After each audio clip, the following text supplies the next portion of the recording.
Okay, Mayor Wong, we are live. Good evening and welcome to the September 1, 2020 City Council regular video meeting. I'm Mayor Benson Wong. Tonight's virtual council meeting is being brought to you using video conferencing technology provided by Zoom. We're also broadcasting live on MITV channel 21 and on the city's YouTube channel. Unfortunately, City Manager Jesse Bond will not be able to join us tonight. Chief of Administration Ali Speets and some other staff members will be participating in tonight's meeting while in the City Council chambers and maintaining the proper social distance. City Attorney Beal Park and some other staff members will be participating in tonight's meeting remotely. Public audience members are listening to the meeting by telephone or using the Zoom teleconferencing application. Welcome to all of you who are joining us tonight. Council members, please have your microphones turned on whenever the City Clerk, Deb Estrada, conducts a roll call during the meeting. She'll be conducting these roll call votes so that we accurately capture each person's vote. City Clerk, please call the roll. Thank you, Mr. Mayor. Mayor Benson Wong. Here. Deputy Mayor Wendy Weicker.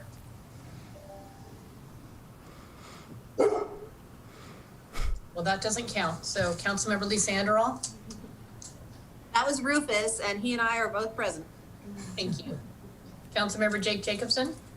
Here. Councilmember Salim Neese. Here. Councilmember Craig Reynolds. Here. Councilmember Dave Rosenbaum. Here. And I'll try one more time for Deputy Mayor Wendy Weicker. Okay, Mayor, we have 6 council members present. Great, thank you very much. Next, we have the Pledge of Allegiance. Council, to ensure that only the U.S. flag is visible, please consider turning off your video camera or stepping aside out of the view of your camera. Please join Councilmember David Rosenbaum in the Pledge of Allegiance.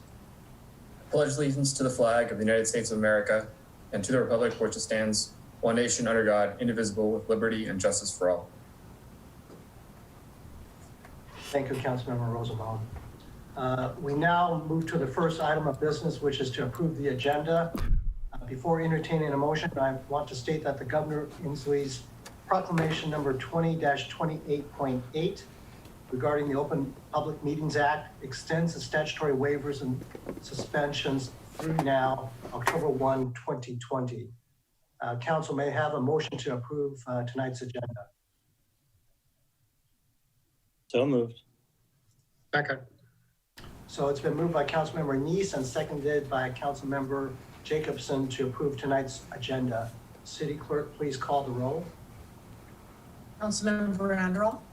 Aye. Councilmember Jacobson. Aye. Councilmember Neese. Aye. Councilmember Reynolds. Aye. Councilmember Rosenbaum. Aye. Deputy Mayor Weicker is still not with us. Okay, Mayor Wong. Aye. Motion passes and the agenda is approved. For this meeting, we continue to utilize the Zoom platform. If a council member has a question, please use the raise his or her hand feature. I'll do my best to recognize council members in the order in which hands are raised. Everyone will be asked to limit himself or herself to one question and one clarifying question, if necessary, so that each council member has a chance to ask a question before a council member is given a second chance to ask a question. First on the agenda is a study session to receive and discuss the Hardwick Research's City of Mercer Island COVID-19 Business Survey Research Report. To start the discussion of AB 5743, we welcome Sarah Rufus, the city's EOC Small Business Liaison. Sarah, before you begin, I just want to say that on behalf of the City Council, I want to express our thanks to you for all your hard work and for the hours of dedication to this community, and in particular to the island's business community. Our business community's recovery will in large part be based upon your efforts. So again, thank you so much for that time and energy that you've spent. Sarah, please proceed. Thank you very much for those kind words, Mayor Wong, and good evening, Council. It's great to see all of you again. Earlier this year, as you know, we received grant funding through the Port of Seattle Economic Development Partnership Program. And as part of that funding, we engaged a local consultant to conduct a survey of Mercer Island businesses. And I'm excited to finally bring the results of that survey to you all tonight. We're joined by our consultant, Nancy Hardwick. Nancy is the founder and president of Hardwick Research, a full-service market research consulting firm based on Mercer Island. She's worked in the market research industry for more than 30 years and has successfully assisted clients from sectors such as education, technology, healthcare, consumer goods, and financial services with their qualitative and quantitative needs. She's designed and managed hundreds of studies to determine attitudes towards products and services, as well as gathered public opinion surrounding current issues. Nancy is also a longtime Mercer Island resident and Mercer Island business owner, so she, most of all, may be uniquely qualified to deliver this report. So with that, I will hand the floor over to Nancy. Hi, let me see about sharing my screen here. Okay, thank you so much for the introduction. And let me go ahead and share with you my presentation. I want to go through just kind of a quick overview of what I'm going to cover today. So as I jump into presenting the results, what you're going to see is some background information on our goals and the methodology we took. I'm going to share a summary of the results, and I'm going to share some recommendations. The report itself, you're basically seeing the first half or so. The remainder is detailed findings. And in that section, it's a question by question. What were the results of that question? And so all of the details can be found there, but we could spend hours going through this, and I'm sure the overview is much more appropriate for this session. So I'm going to go ahead and jump into this. Let's see here. I'm not getting the slide deck to run forwards. Why is it not going?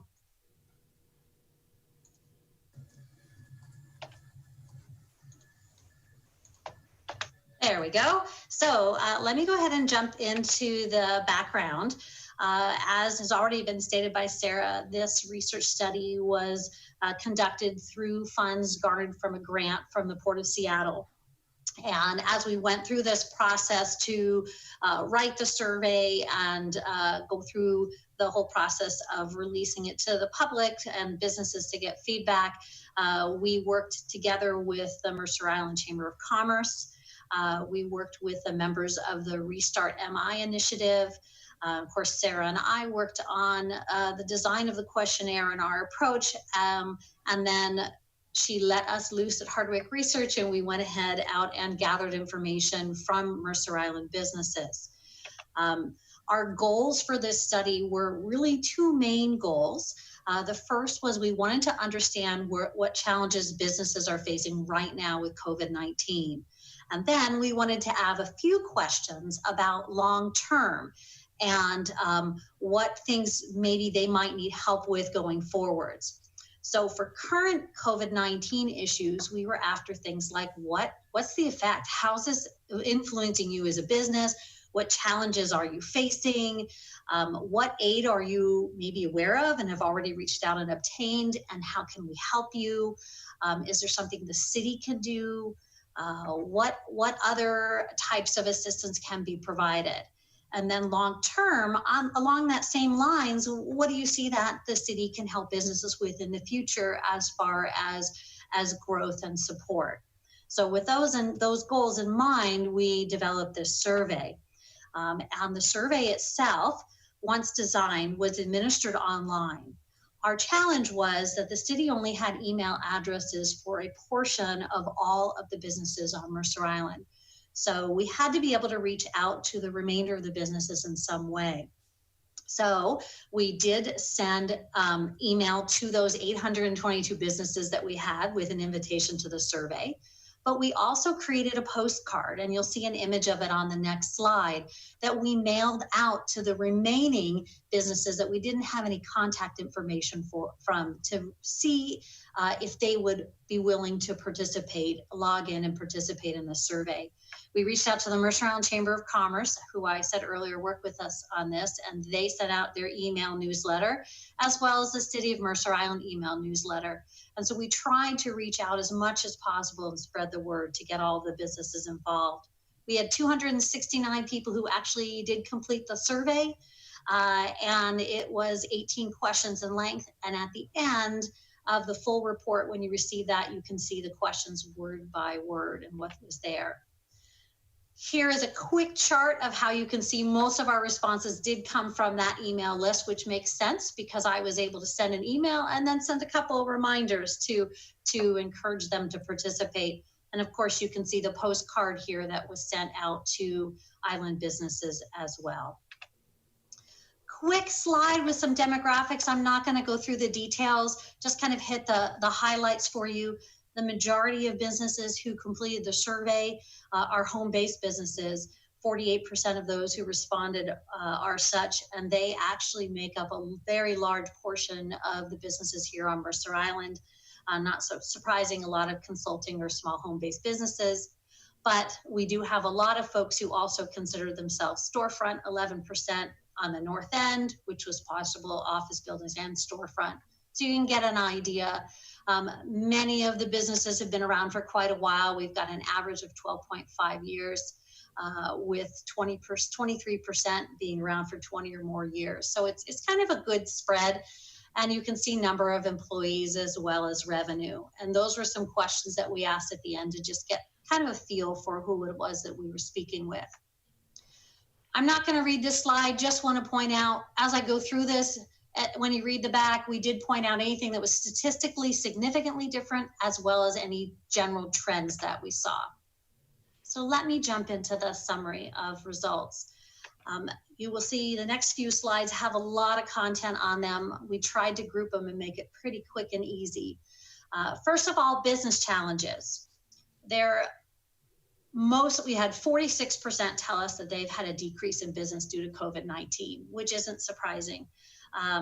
We do have some folks who are finding challenges, especially initially, dealing with the rules to get funding, and also dealing with the rules for the different phases and what can and can they not do and what are those requirements.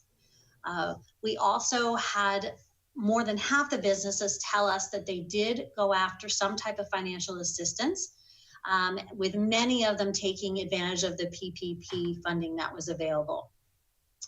Most of our survey participants, 78%, are considering making some type of change due to COVID-19. The ones who really aren't tend to be our home-based businesses. Again, not surprising on that one. The changes that are being made in many cases are having employees work remotely, looking at virtual meetings like Zoom, like we're doing now, to try and help address some of the concerns with COVID-19. We asked about information sources. Where do you look for information when you need it? And about a third of the businesses were aware of the Let's Talk webpage, which was created by the City of Mercer Island, with chamber members being the most aware versus non-members. So the chamber has assisted in helping get the word out about this website. Also mentioned were word of mouth as a way for people to get information for businesses or regarding businesses. And then Nextdoor. Both of those seem to be popular resources, though perhaps in potentially a way somewhat unreliable in the sense that it may be rumor rather than fact. Other sources were mentioned, people said the city website in general, or the Mercer Island Reporter as potential sources for information. We asked about city programs and assistance, and more than half were unaware that the city actually has been offering any assistance at all. We gave them a list of some of the things the city has already done, and awareness level on those is pretty low. Interest in potential programs was especially high among storefronts. They were interested in having some help from the city. and also along the lines of marketing and promotion.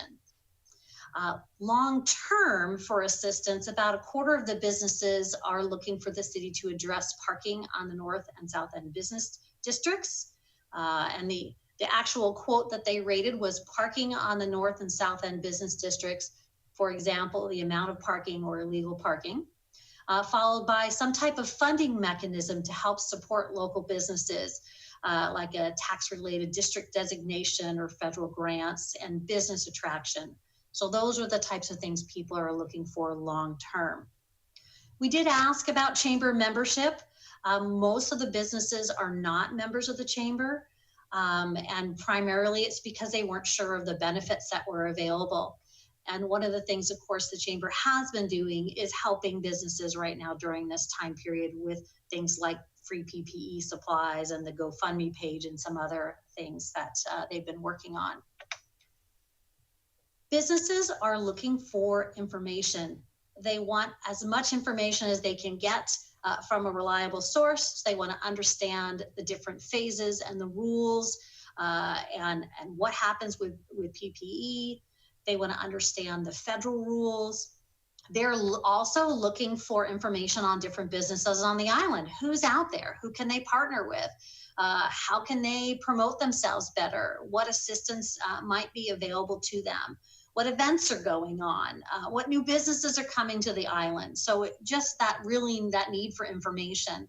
Also, there was requests for information about what the city's doing about economic development.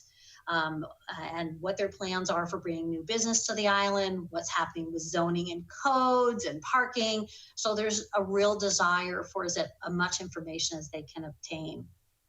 The other thing is that Mercer Island businesses who respond to this survey are looking for connections. They are looking for help with, of course, getting the word out, so marketing, social media, that type of thing, but also connecting with other businesses that they can potentially partner with or network. People who might have a service that they need or might have knowledge or experience that they could share. There's a desire and a request for a directory of businesses. Of course, those already on the website that are open or not open for COVID-19, but many weren't aware of Let's Talk, so they didn't know the directory existed. And then, of course, information on what's happening.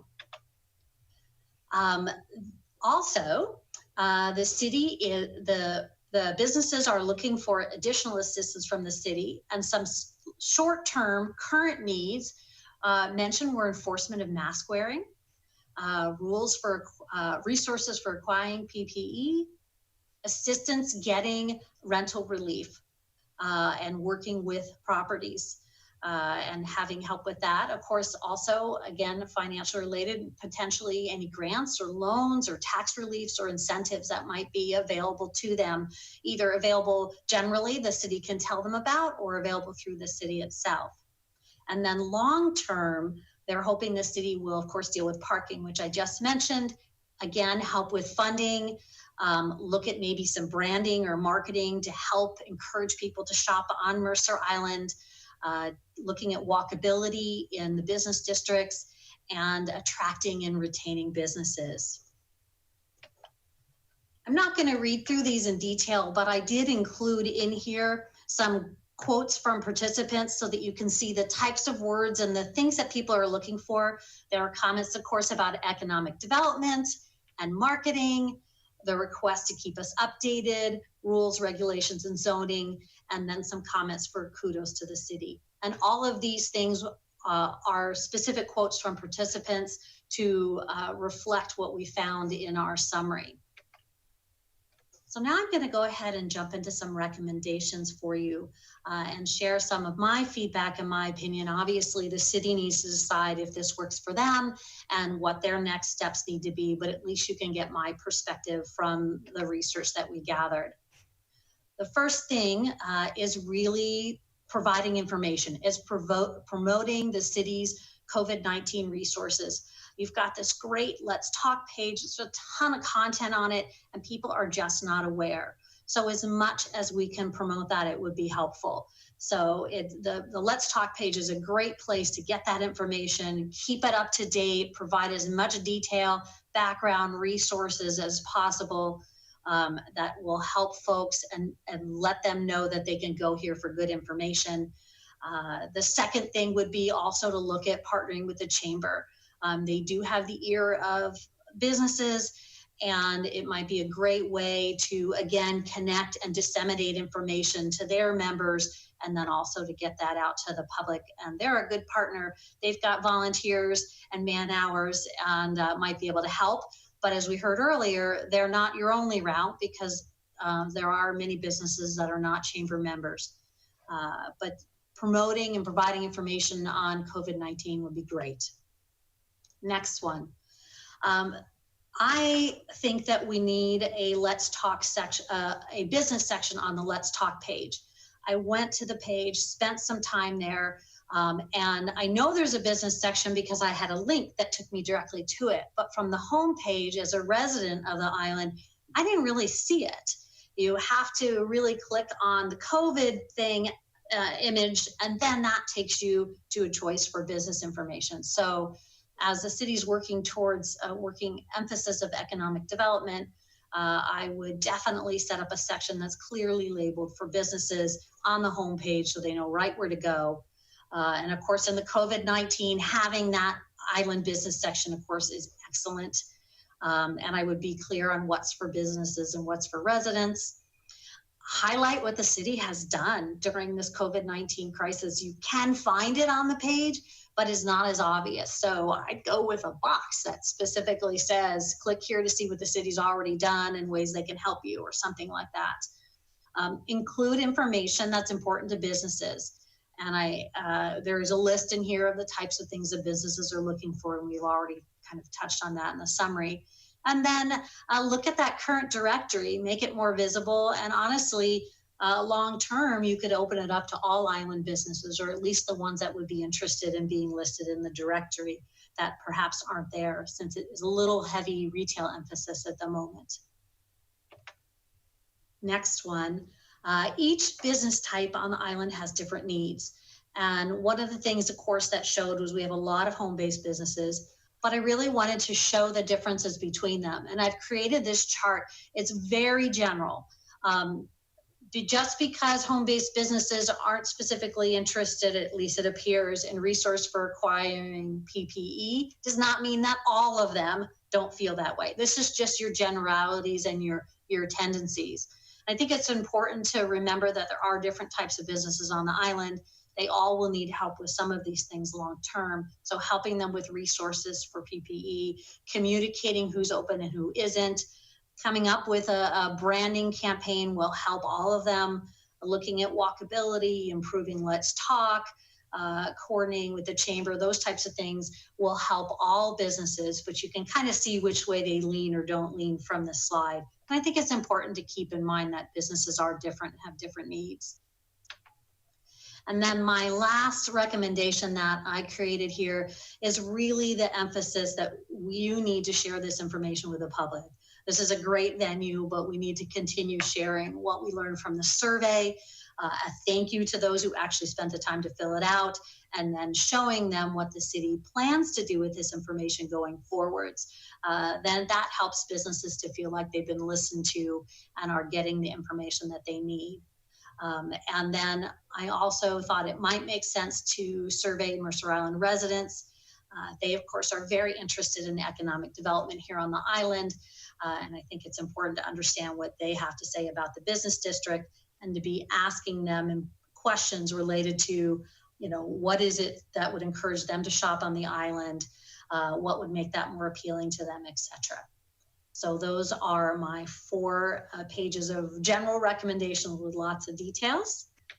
And then I'm going to stop here. As I said, there's a lot more information further down the deck, and that will be available for someone to look at a later time with all the details. But I at least wanted to give you a good overview at this point. And I'm going to stop sharing and see what questions you might have. And if need be, I can always open the screen back up to show you a particular slide. Thank you, Nancy, for that presentation. Councilmember Reynolds has a question. Hi, thank you, Nancy. But by design, the survey was a survey of Mercer Island businesses and how we can serve them better. I'm curious, though, if you picked up any insights along the way of what we could do to attract more businesses that are not currently on the island and suggest to them that this is a good place to do business. You know, that wasn't a question that we addressed in this, and we wanted to keep the survey very specific to the goals and also to honor the grant funding that we provided and how it was to be used. So I don't have anything that's long-term in that. I can't address anything that I could assume that something that would make our businesses that are currently, especially our storefronts in the North End Business District, if you're after retail, what would make them happy would probably bring in new business.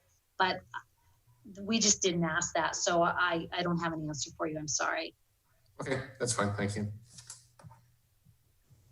I don't see anybody else's hands raised, so I'm going to ask this question. You know, Nancy, when I looked at the results of the survey, I was disheartened because I think from our end, we're trying to inform the public of what the city's doing and making available information via Let's Talk or whatever. But apparently there is a breakdown in communications, or we're not doing this correctly, because if 53% of your respondents said that they don't know what the city's been doing. I guess I'm curious if you heard any feedback from the respondents as to what we can do as a city that better gets the information out to them. I think one of the challenges with this, and something you have to keep in mind, is that many of the businesses, it was close to half, are home-based businesses. And so they're hunkered down in their homes and they're doing their work, and they're not as concerned about what the city has been doing for businesses, because I don't think it applies to them as much. I think who it really applies to are your storefronts and your office-based businesses. And the awareness was higher among them, especially the storefronts. I think they were the ones who struggled the most and were reaching out. But you're right, the information is still not as people are still not as aware of what's being done by the city as they should be. The other thing that you should keep in mind is that this survey came out right before and was pretty much closed about the time the Mercer Island Reporter came out and reported on the changes to parking and changes to outside dining. And so it's possible your awareness would have been a little bit higher had that, coordinated with the reporter, which is a big resource for many businesses on the island. So that may have helped as well. But yes, you're right. There's still a lack of awareness. And I think one of the things that we ask businesses to do is, if they would like to continue to receive more information from the city on what's going on and ways the city can help them, to provide us with an email address. So we do have additional email addresses, and that'd be a great way for the city to continue reaching out by sending emails out to businesses and letting them know. Those who didn't provide an email address perhaps weren't interested. It's also possible they didn't want us to know who they were, but I can't imagine that would be the case. There wasn't a whole lot of controversial or inappropriate things said that someone would want to say something mean and then hide from it. So I think you really have an opportunity with this email list to continue communicating with businesses, with people who've already opted in and are interested.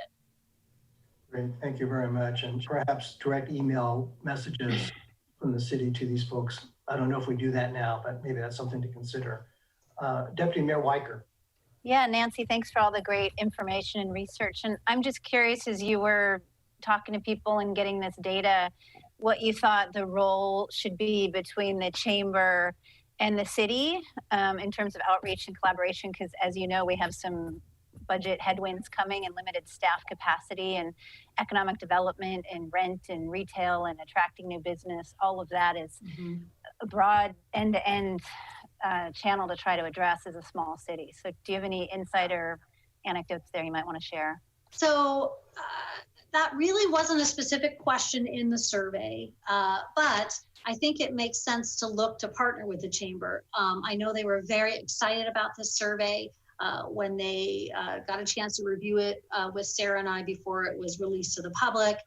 And so I think that they're very interested in helping and doing what they can. So you've got a willing partner in that sense. I don't know what to recommend as far as what you have them do and what you do.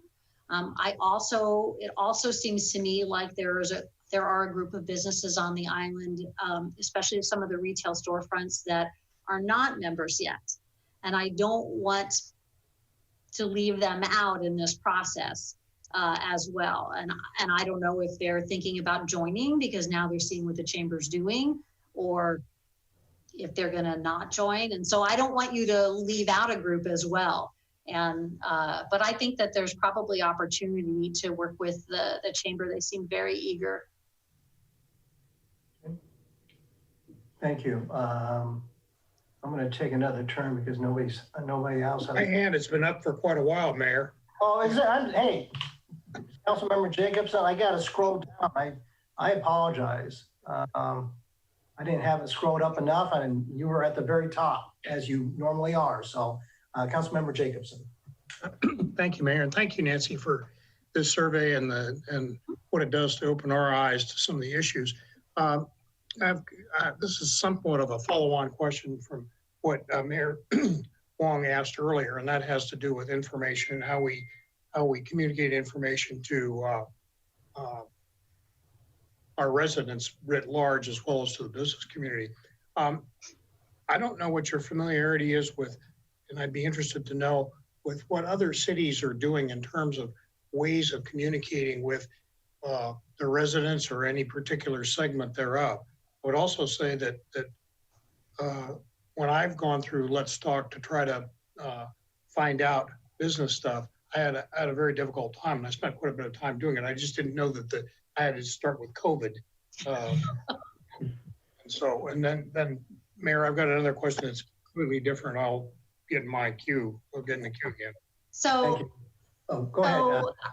I agree with you about the Let's Talk. That's why one of the reasons why it was one of my overarching or umbrella recommendations is to update it, because it is hard to find the information there. So I agree with you. And I know it was frantically put up, or at least I can imagine it was frantically put up to make sure the information was out. And if you clicked on COVID, you can find it, but it's a little buried. So I agree with you on that.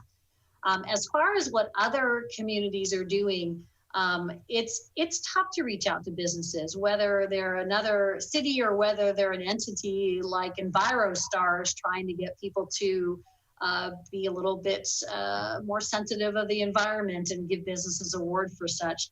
And I've done some work with that program.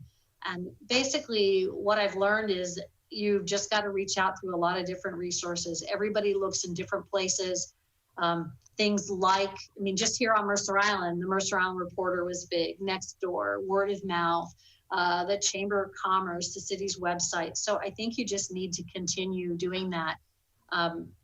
You can provide a kind of joke. You can provide somebody the information. You can walk to their house, knock on their door and tell them something. And it still doesn't mean that they will remember or say that they know it.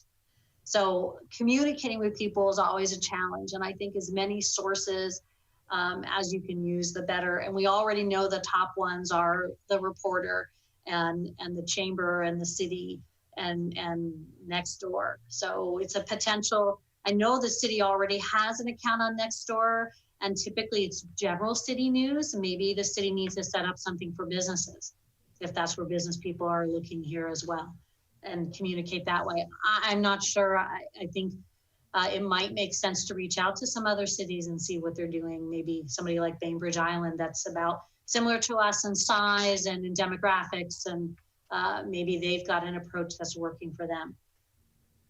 Thank you. Great, thank you.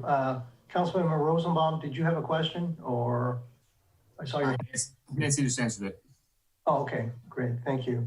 Deputy Mayor Weicker, your hand is up. Do you have another question? I'll ask a quick question, and then go to Councilmember Jacobson.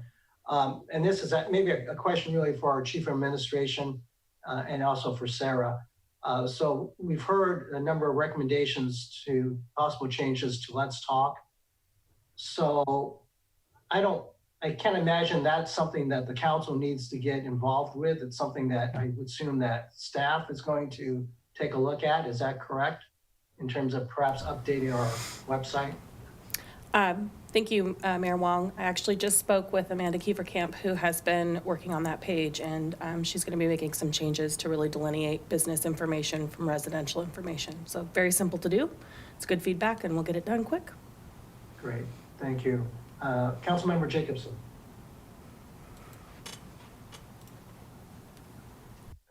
Jake, you're on mute.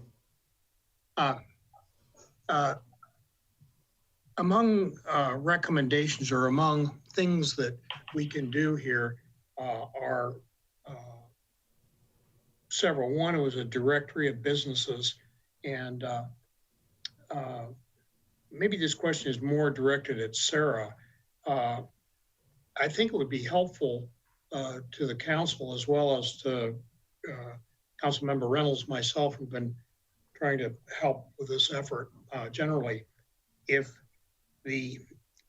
we rated or we considered what the rating should be of the things we should do. For example, a directory of business is kind of a nice idea. I'm not sure that it serves business development goals much, or it serves the businesses very much. Maybe it does, maybe it doesn't. But I think there's some excellent recommendations in your report, Nancy, and so I'd ask Sarah if she would noodle that some, and maybe when the three of us meet, which we do periodically by Zoom or Teams, we can discuss that and see if there's some low-hanging fruit that we could knock off on this. Obviously, Allie has made it clear that she's picked up one thing that could be very helpful in terms of informing people. The other thing I would suggest is that we ought to think about how we can creatively use Nextdoor.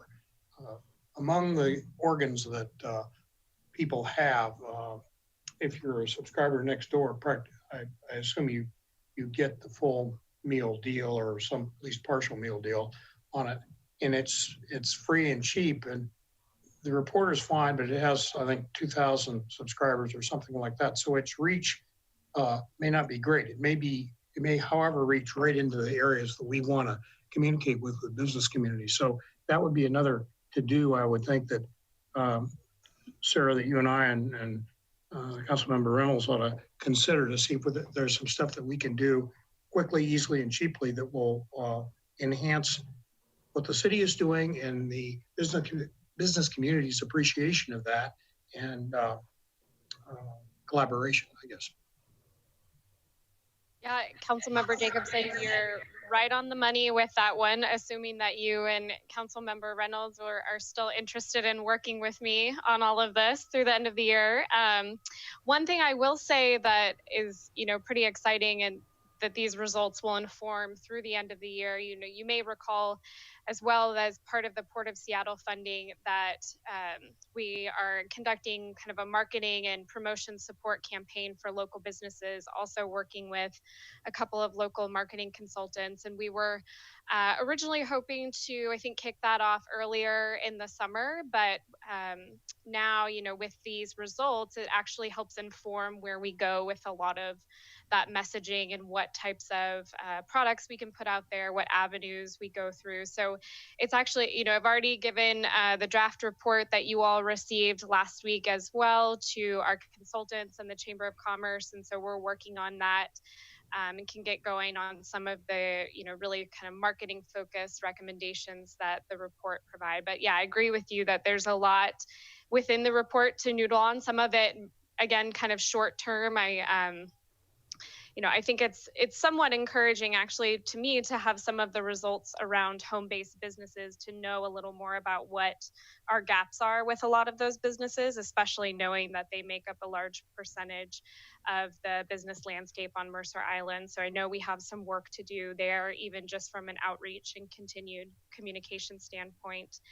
And then, encourage, like Nancy had mentioned, knowing, even though maybe some of our outreach and connection hasn't reached everyone, at least knowing that we've done a pretty strong job connecting with a lot of those retail businesses, storefronts in town center. And I know Jake, you and Craig have been part of all of those conversations, and many other council members have been huge advocates for helping out a lot of those businesses that we know have been struggling from the pandemic from the get-go. So yeah, I think I'm very excited about these results, and I think that we have a lot of opportunity to build on what we've already been doing, but also a lot of work cut out for us. So maybe it's a double-edged sword. I'll ask for your first question. I'm in for the duration. So you're not rid of me yet. And secondly, it should go without saying, I'll say it. I think you've done a terrific job of raising the visibility of the city into the business community and letting the business community know that there is somebody home and the lights are on. So keep up this great job you've been doing, because I think it makes a big morale difference to an important ingredient of our community. Thank you. Thank you. Councilmember Reynolds. Yeah.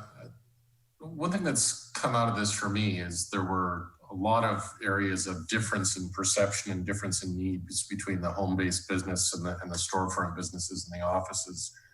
And I think that speaks to me of the importance of the city deciding what its objectives are. And I think we need to have a philosophical discussion about what it means to grow and support businesses on the island and who we want to grow and support. The home-based businesses are great. I'm glad they're there. I'm glad people are making an income from them. I'm glad that people have the jobs that are associated with them. I'm glad that the city's collecting the B&O tax from them. But they are fundamentally different from the storefronts, which besides doing all those things, also contribute to quality of life on the island and are, to me, because of that, a little bit more important. So I think we've got to think about both, decide what the needs are for both, and in particular on the storefront related businesses, figure out what we can do to bring in more of those, because those are contributors to the quality of life. Thank you. Certainly looking at the executive summary and other parts of the survey, I mean, some of the things really underscore things that we've been looking at, and the importance, for instance, of parking issues that have plagued the town center, questions about the lack of parking enforcement, illegal parking. So these are things that obviously the city council is going to have to take a look at, perhaps on a long term, maybe at the next year or so. One thing that I was intrigued about, this is maybe for Nancy, because in the report, it used the tax-related district designation. I just want to make sure I understand what that is and what the city can possibly do. I guess I'm really interested in what the city can do. I mean, that's obviously what we perhaps control. So if you can at least talk to that.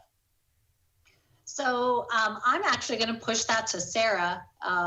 That was, as we were going through that and trying to figure out different ways that we could help benefit businesses, I was told that this is such a thing. So, and I don't know a lot about it. So I'm hoping that Sarah can step in and answer for me. So, I would say from that perspective, and also, like you mentioned, with the parking issues and some other maybe more ongoing concerns or issues that we've heard about from town center businesses, that there's still a lot of opportunity to explore what will serve the town center district and potentially the South End Business District as well. Like Councilmember Reynolds said, knowing that a lot of those storefronts contribute to quality of life on the island. So there are ways to help fund some of the, beautification and other supports for local businesses through different tax designations. On a high level, we wanted to see if financial support from the city in kind of any mechanism, knowing, of course, the city's financial challenges currently and long term, what our capacity is to be able to provide some of those things. But that area financial support, or at least exploring it, something that businesses want us to do. So that along, again, with things like the walkability, we ask questions about walkability, about parking, a few different sort of more long-term planning related questions, in part to kind of get some baseline data for our community planning and development department. So some of those long-term conversations after, hopefully we come out of the pandemic and more of these immediate needs that we've been helping to alleviate. Maybe we can use some of this data to look at some of those other long-term areas. Great, thank you very much. Okay, any other questions? Closing comments, Nancy, Sarah? So for me, I will go ahead and send to Sarah when we are done the final report. And so that you'll have that for your records instead of the draft that you have. And otherwise, that's it from me at this point. Thank you again for your hard work. Sarah? Yeah, and I'm working on the best ways to distribute this information to the business community at large, as well as the community, the residential community itself. I know one of the recommendations that Nancy made was a next step is to survey Mercer Island residents. And I think long-term, that would likely be a good next step for you all, council, to get a better idea of what the community wants from a town center perspective in particular, but also just vibrant business community in general. Of course, that's a big project in and of itself, and we have a lot of things on the plan right now that we're trying to work through. So hopefully when the time is right, we could potentially bring that conversation back up and see what would best serve you all as council and then us as staff in order to serve the community. But thank you so much to Nancy for conducting this project, and of course to City Council for your support and moving forward with it. I think we've got some really great information to work from right now. And like I said before, we've got some more work to do. So thank you. Thank you very much. That concludes our study session. I guess a question for the Chief of Administration and the State Clerk. We are ahead of schedule. Do we need to wait until 6 p.m. before starting our, yes, I see. Yep. Chief of Administration shaking, nodding her head, yes. So we're going to take a 10-minute, well, we'll come back at 6. Yep. Okay. So you have a quick recess right now. Thanks.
Council, just a reminder that you are almost live.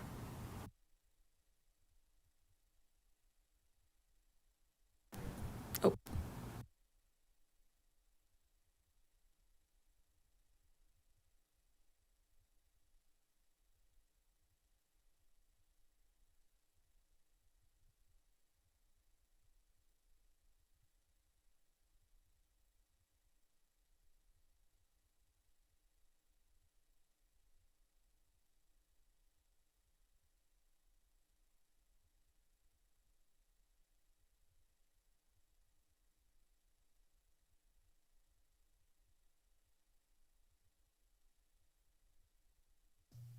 Everything's now preserved for posterity on the internet.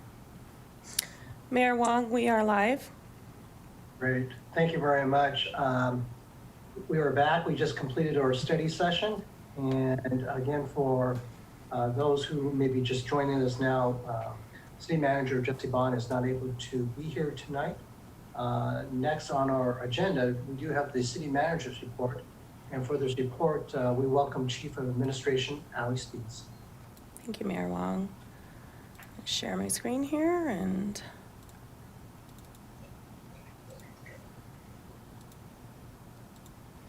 okay. All right. So our report starts tonight with a COVID-19 update. Since August 31st, Mercer Island has had 168 confirmed cases and 5 deaths. And as a general reminder, if you have any symptoms or if you were exposed to someone with COVID-19, please get tested immediately. If you have any questions relating to COVID-19, you can call our call center and they can assist you and direct you to the correct information. Council meeting updates. The OPMA restrictions were just extended to September 30th, so we will be continuing to conduct city council meetings in the same manner. One difference tonight is that we will now have public appearances. There will be a video option for anyone that's speaking to the council. They don't have to, but they can if they would like. We have given 10,000 masks away as part of our emergency management. Our volunteers have given out 10,000 masks to the community through a series of event days or just hanging out in the park. King County will be providing an additional 8,000 masks to Mercer Island in the coming month for additional distribution. And we will be promoting distribution event details. I know that we just had one last Friday and it was a big success. Also, if you can't make it to one of our distribution events, we do have masks in the police lobby, and the police lobby at City Hall is open. Okay, city service updates, our parks. We are talking about garbage again. It's a very hot topic. We looked at all of our garbage cans and recycling cans throughout our parks. There's over 210 of them. All of these cans are checked and emptied at least 3 times a week, and some of the cans in our busy parks are emptied 5 to 7 times per week. Due to our reduced park maintenance staffing and increased park use, we have been looking for ways to increase efficiency. Staff evaluated all of the cans in the parks to determine which are least used, those are in our smaller parks, and have smaller volumes of trash. 25 were identified for removal or relocation to busier areas.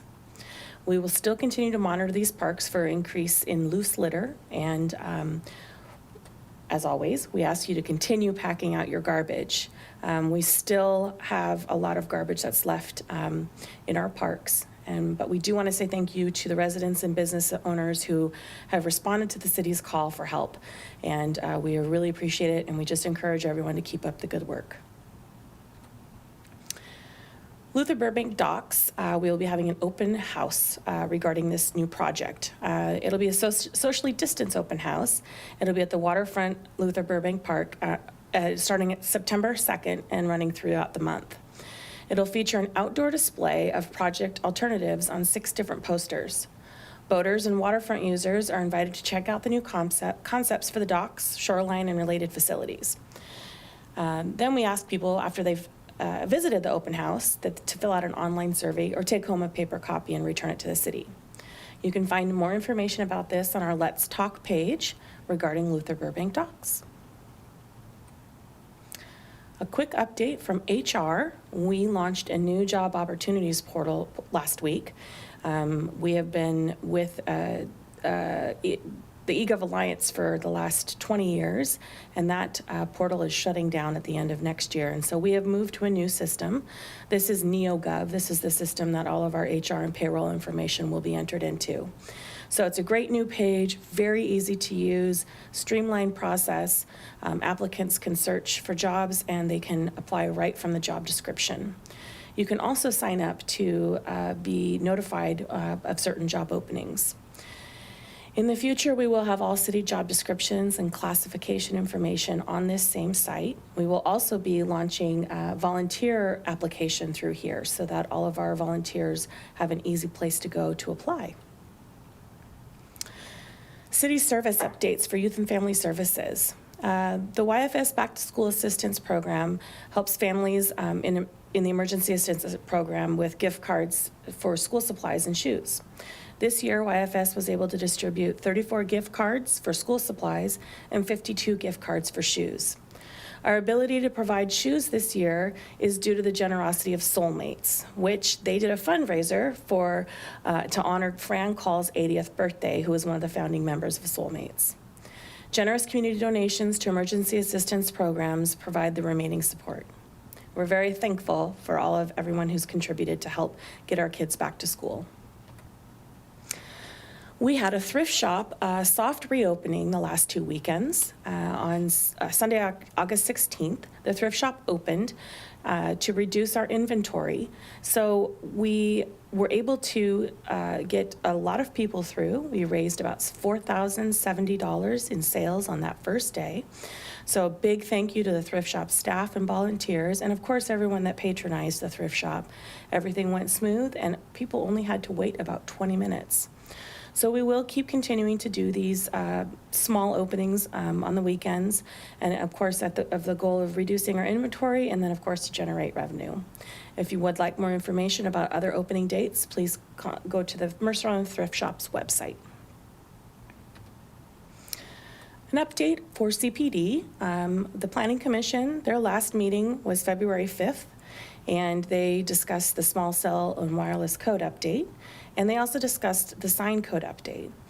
Their next meeting will be October 7th, and they will discuss the docket for the comprehensive plan and code amendments.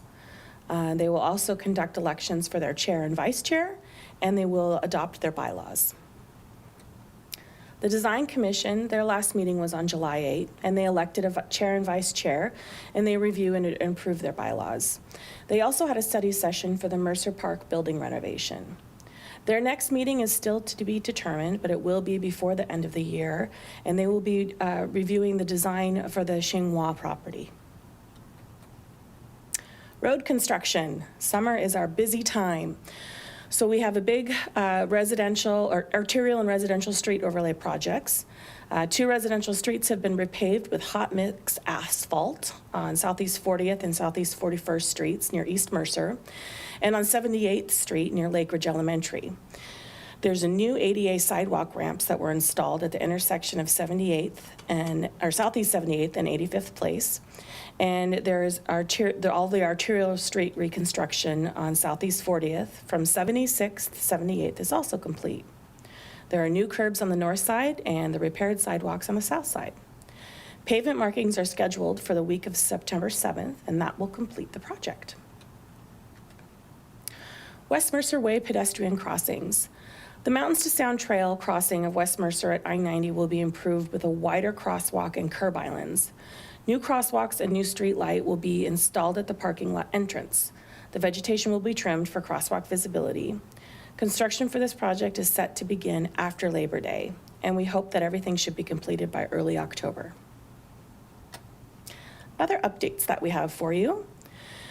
The Strom Jewish Community Center volunteer program, Mitzvah Corps, helps address the needs of the community through volunteer opportunities and outreach programs. Their fall initiative this year is food insecurity. They will be distributing food to those in need during this challenging time. Food packages will be available for pickup every Monday from 12 to 2 p.m. at the Strom Jewish Community Center. Families can select from non-prepared food packages as well as the days for pickup. To request assistance or to learn how to help, please visit the sjcc.org. And one final note, we'd just like to say welcome back to MISD students and teachers. Tomorrow is the first day of school.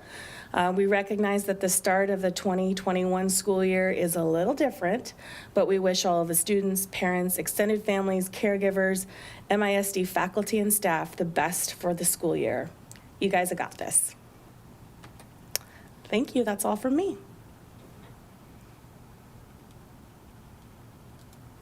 Thank you, Allie. Tonight's agenda will not include in-person public appearances in accordance with the Proclamation 20-28.8 and the governor's extended stay-home order. However, individuals wishing to speak live during the appearances portion of our meeting may do so by telephone or by using the Zoom teleconferencing application, provided, however, they register their desire to speak with the city clerk's office by 4 p.m. today. Our city clerk will call your name or telephone number when it is your turn to speak. This is the opportunity for anyone to speak to the city council on any item. All remarks will be addressed to the council as a whole and not to any individual council member or staff member. If a person makes personal, impertinent, or slanderous remarks or becomes boisterous, threatening, or personally abusive while addressing the council, I may request that the person be removed from the meeting. When it is your turn to address the council, be sure to speak audibly and state your name for the record. Your comments will be limited to 3 minutes. I will be actually providing you with a 30-second and a 15-second warning when your time is about to expire. City Clerk, is there anyone who has signed up to speak before the council? Yes, Mr. Mayor, we have Meg Lippert. She has requested to speak and also be on video. So we will be promoting her to participant. It may just take one moment. Can you hear me? We can hear you, Meg, and we can see you. Meg, welcome, Meg. You are the first to appear. Sorry, I can't have my headphones on and also the microphone. I'm just wondering, can you hear me? Well, we can barely hear you, so you're gonna have to speak up. Okay. Take off my headphones. Okay. Thank you very much. I really appreciate the opportunity to speak by video with you, council members. Meg Lippert, Mercer Island. I'm speaking this evening to commend City Manager Jessie Bond for a comment she made during the previous City Council meeting on August 4th. Her comment followed the presentation by the architects pertaining to the proposed renovation of the thrift shop and recycling center. On the architect's slide that was titled Pre-Existing Conditions Recycling Center, under the heading, building was constructed using prefabricated concrete tilt-up panels, was the statement, quote, due to construction methodology, removing/modifying walls of existing facilities to increase interior space may not be more cost effective than replacing the structure, end quote. This was a surprise to me and perhaps to others, as I had not heard that an option was destroying the current building, which was conceived, funded, built, and operated by many cohorts of Mercer Island High School students who belong to the Committee to Save the Earth. Therefore, I was very relieved to hear City Manager Jessie Bond during the discussion of the presentation by council members, and it happened to be at 2 hours and 32 minutes of the recording. She stated, and I quote, this is a transcription from what she said, Council, just to be clear, Osborne Architecture has been with us for not even 2 weeks yet. We're still evaluating options here. We just want to be candid with you. We have some more analysis on how this building was constructed and what our options might be. So tonight we're not here with solutions. We just want to identify issues and options, end quote. So although you're not there, Jessie, maybe you're listening. maybe you're not, maybe you'll hear this later, but I wanted to thank you for making clear that this is just the beginning of the process and that it will take much more time, community engagement, and thoughtful analysis to identify the issues and options before reaching decisions about the proposed renovations of the thrift shop and the recycling center. So thank you. And I want to thank you again, council members, for your service. I cede the rest of my time. Thank you, Meg. City Clerk, again, there's no other person who has signed up. Is that correct? That is correct, Mayor. Okay, if there's no further appearances, we will now move to the consent calendar. Consent calendar contains the approval of the accounts payable reports for the periods ending July 31, August 7, August 14, and August 21, 2020. Claims reporting for electronic funds transfers for the month ending July 31, 2020. The approval of the certification of payroll dated August 14 and August 28, 2020.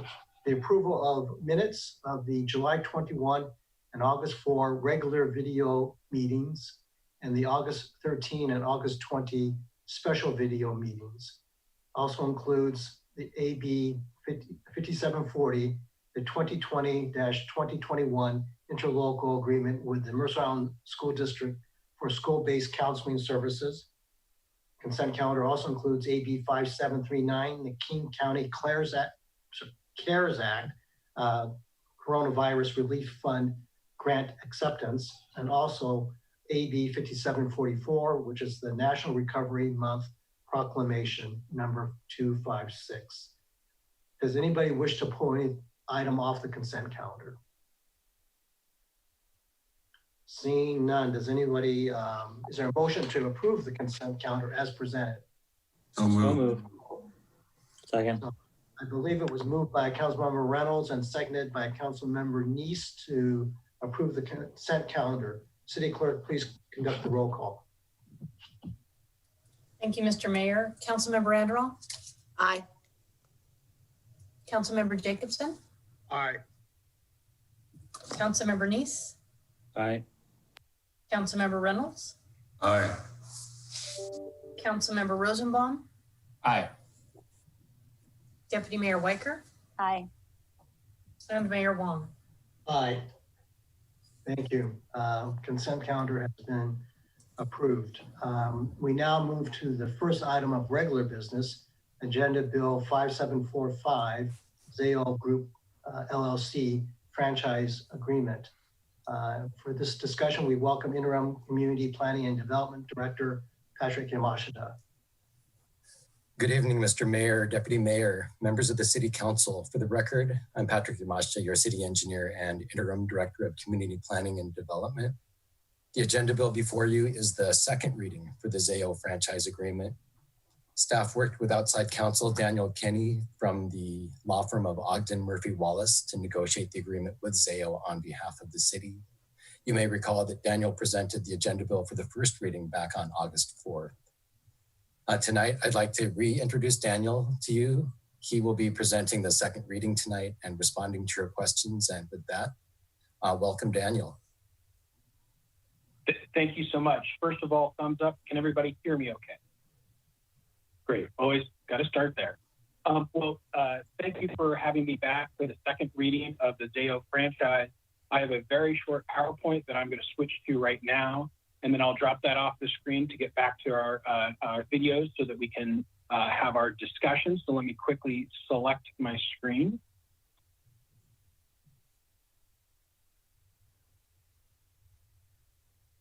And so before you should be the Zayo Franchise Ordinance 2016 second reading. Is that before you now? No, I don't see it. Okay, 1 second. Not quite yet. It's coming in. Looked like it was coming in. Oh, well, I'm gonna swap it out here. Let's see.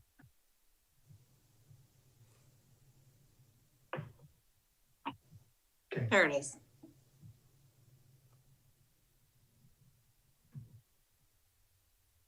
Okay, is it full screen? Yes. Great, okay. All right. You always gotta get, okay, so again, this is gonna be very quick. because we did go over everything last time, and of course we'll have an opportunity for questions tonight. But this is the second reading of the franchise. 2 readings are required by statute, and so this is the second reading that you can then take action afterwards. And so this is again with Zayo for the installation of new wireline facilities. It's the higher speed lines to connect to existing facilities that are in the community right now. That is the initial rollout. This would not preclude them from doing anything more in the future consistent with the requirements of the franchise. And again, they provided a map as an attachment to the franchise that would show you what they were planning to do right now. And just to clarify, because this is always of interest to communities, is that this would not allow small wireless facilities. This is just wireline. And there are only a couple of minor revisions that were made following the last meeting. Those are identified in the agenda bill. There are 2 very minor references from grantee to franchisee. And then another reference that would just simply clarify what they would be responsible to pay for. It was already written in there. We just wanted to clarify what was already there, so there's no substantive changes. And again, you have the authority to grant this, and we talked about competitive equity and making sure that everybody has access to the rights of way. You already have some entrants that are doing similar things. I think I can speak for staff that what we're putting forward to you last meeting and this meeting protects the city's interest. That was the goal all the way along. I know I used the word negotiated. I did not mean to imply that it was negotiating away anything. It was just simply the process of pulling together this agreement that we feel is in the city's interest. And then also a reminder that Zayo will still need to apply for and receive all necessary permits for their installations. This franchise is the first initial step. It is the general right of access to the right of way, but then they would need to get their permit for anything that they do in the right of way. And so the recommendation from staff tonight is to move to adopt Ordinance 2016 approving a franchise agreement with Zayo. So you can do that tonight. The next steps following approval, should that happen tonight, is that the ordinance would get published, Zayo would sign the acceptance, and then they would move forward following that with the installations, likely the ones that they've identified and have been eager to get in the right of way in the attachment. So I'm going to hit stop share here real quick, and we'll go back to our videos and open it up to discussion with everyone here and see if we have any lingering questions. Again, I think we addressed most things that came up last time, and the recommendation is then to move to approve this franchise in Ordinance 20-16. So I'll stop talking and see what you all have to say. Thank you, Daniel. Councilmember Jacobson. Jake, you're on mute. Thanks, Mother. Yeah. No problem. I have a couple of questions. Question number one is, my recollection, and it may not be correct, is that a certain percentage or a fair percentage of their wiring was going to be done underground. Is my recollection correct, or is that? So this would allow them to go either above or below. There are provisions that would dictate how that would happen. Their initial installation is attached as an exhibit to the franchise, and I'm just going to scroll to show you exactly what page that was on. One moment, please. It's kind of a long document, so I'm scrolling.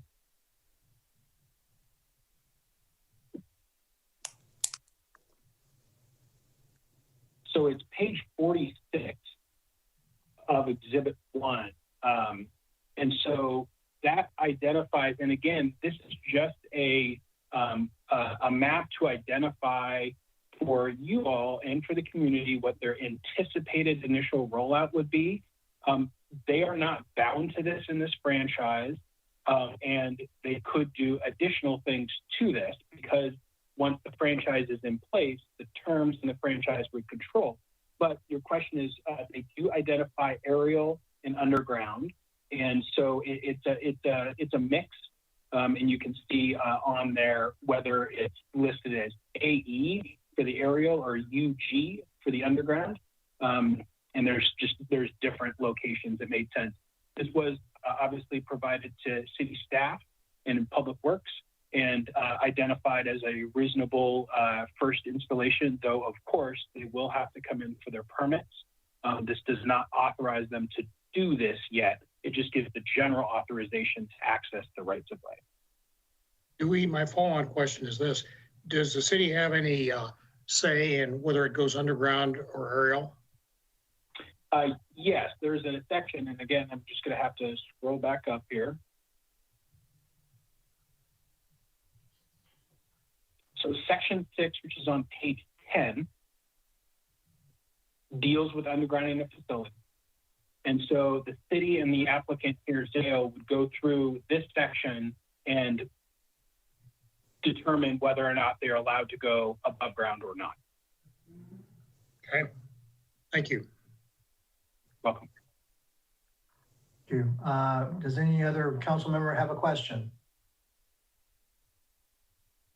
I'll make sure I see everybody okay.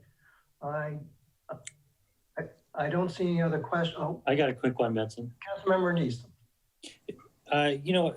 In terms of utilities that are being implemented, I've noticed some utilities have brought in looms of wire and left them in poles. And I assume that that's, some staging of a rollout of infrastructure. You'll see a giant coil of some sort of cable up in the air or maybe even down at the ground level. Is that controlled by the permit or by the agreement? And how long can they leave that type of partially installed infrastructure, on some pole or near some pole? Yeah, that's a great question. That would probably be controlled by the permit. Most often that is left for a next phase of a project that should be reasonably soon. That is not a storage location for that wire. And so we would just work with that entity, whether it's Zayo or somebody else. I do know I've seen that around, obviously, and I'm dealing with that with another jurisdiction. And, to be quite honest, and this is no commentary on Zayo whatsoever, but in another situation with another entity, they had somebody doing the installation and didn't realize that it had been left out there waiting for another project that got delayed. And so we just work with those entities to make sure that they know, what they're doing and what the scope of it is, and not leaving anything unnecessary out there. But that'd probably be dealt with in the permit. Thanks. Thank you. Councilmember Jake, well, you took your hand down. Okay. I don't see, does anybody else have any other questions at this point? If not, this is the second reading on ordinance number 20-16. Is there a motion to adopt ordinance number 20-16 approving a franchise agreement with Zayo Group LLC? So moved. Second. Well, I'm going to give Councilmember Neese made the motion, and it was submitted by Deputy Mayor Weicker to adopt ordinance number 20-16 approving the franchise agreement with Zayo Group. City Clerk, please conduct the roll call. Councilmember Jacobson, Aye. Councilmember Reynolds, Aye. Deputy Mayor Weicker, Aye. Councilmember Neese, Aye. Councilmember Anderl, Aye. Councilmember Rosenbaum, Aye. and Mayor Wong. Aye.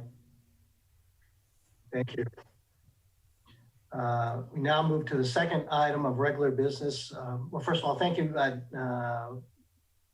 Patrick and Daniel for being here. Appreciate it. The second item of regular business is the Agenda Bill 5721, Board and Commission Vacancy Appointments. At the Council's February 18, 2020 regular meeting, the City Council changed the Board and Commission appointment process, providing that all appointments be made by vote of the City Council during a regularly scheduled meeting. Tonight, each City Council member will complete a written ballot casting a vote equal to the total number of open seats on the board or commission. Given that the city council meetings are occurring virtually due to the COVID-19 pandemic, the city clerk will email the city council with a list of applicants. Each council member will return the email to the city clerk with their candidates of choice to comply with the rules of procedure. The applicants that receive the most votes, provided they have received a minimum of 4 votes, will be appointed to the open seats on the board or commission. The names of the applicants selected will be added to resolution number 1585 with a final approval required by a vote of the city council. The first election is for the design commission. There is 1 open position and there are 2 applicants. Madam City Clerk, please send the email ballot to the city council. Thank you, Mr. Mayor. I'm sending the email. As a reminder, council, please select 1 name and return it to both Mary Swan and myself.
Mr. Mayor, all of the council members have cast their votes, and Tracy Grambois is the applicant that was chosen. Great, thank you very much. The next election is for the utility board. There's 1 open position and 3 applicants. Madam Clerk, City Clerk, please send the email ballot to the City Council. Thank you, Mr. Mayor. Again, council, as a reminder, there's only 1 open position, and although there are 3 names, please only select 1 name.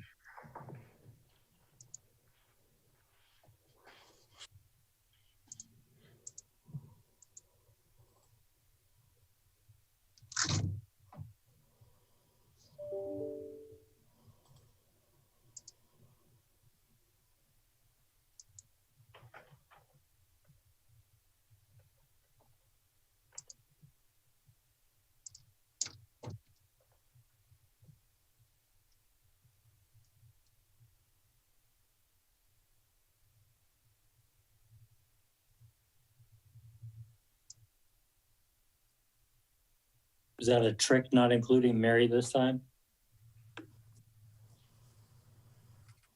See if we're on our toes. Deb, I had the same question. I'm sorry? Mary wasn't included in your email. Does it matter?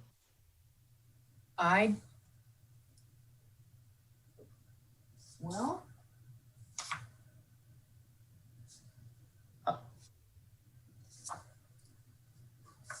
I didn't have her on my list. Deb, those they're are the referring to CC. Mary I'm sorry. Swan. She wasn't on the email that you sent to reply Oh. back to. Good one, guys. She should have been. I'm like, there wasn't a Mary on my list. Not as a candidate, but maybe as a CC, but I already replied. Let me know if we need to do it again. No, I think you guys are fine. Just let me go through this real quick and regain my composure. You, Deb, you never lose your composure.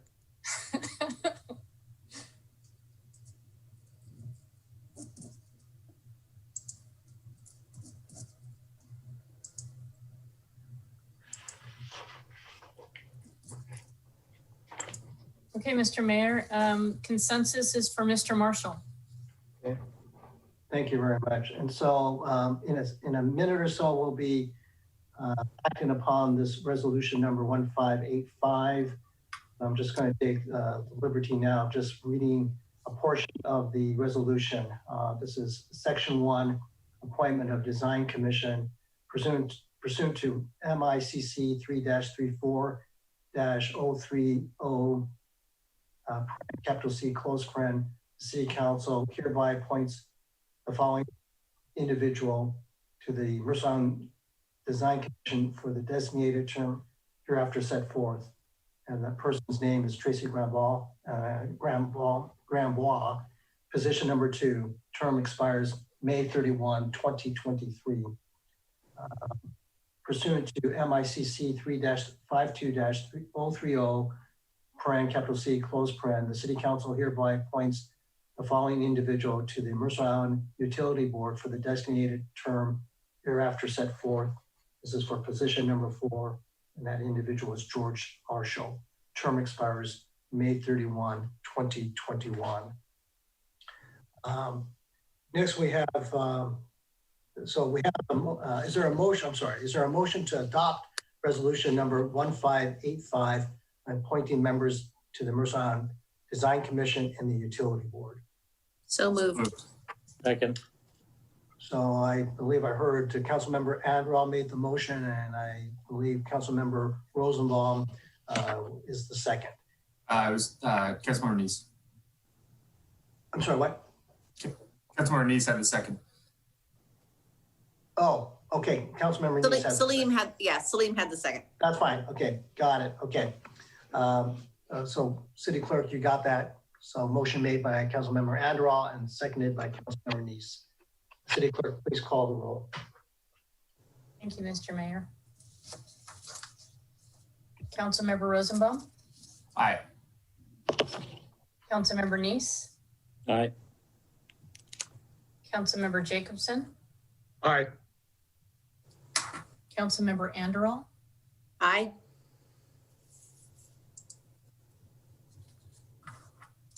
Deputy Mayor Weicker, Aye. Mayor Wong, Aye. and Councilmember Andrell. Oh, I thought I voted. No, aye. Did I already? Okay, I'm sorry. Councilmember Reynolds, I think you're the last remaining person. I was beginning to wonder when you'd get to me. Yes. Great. Okay. Resolution number 1585 passes. Congratulations to Tracy and to George. And thank you for your willingness to serve. The third item of business is Agenda Bill 5747. This is the first reading of ordinance number 20C-20 that temporarily increases utility to raise additional revenue for potential litigation to enforce the terms of the city's 2017 settlement agreement with Sound Transit. And for this discussion, welcome City Attorney Beal Park and Deputy Finance Director Luan Tuttle.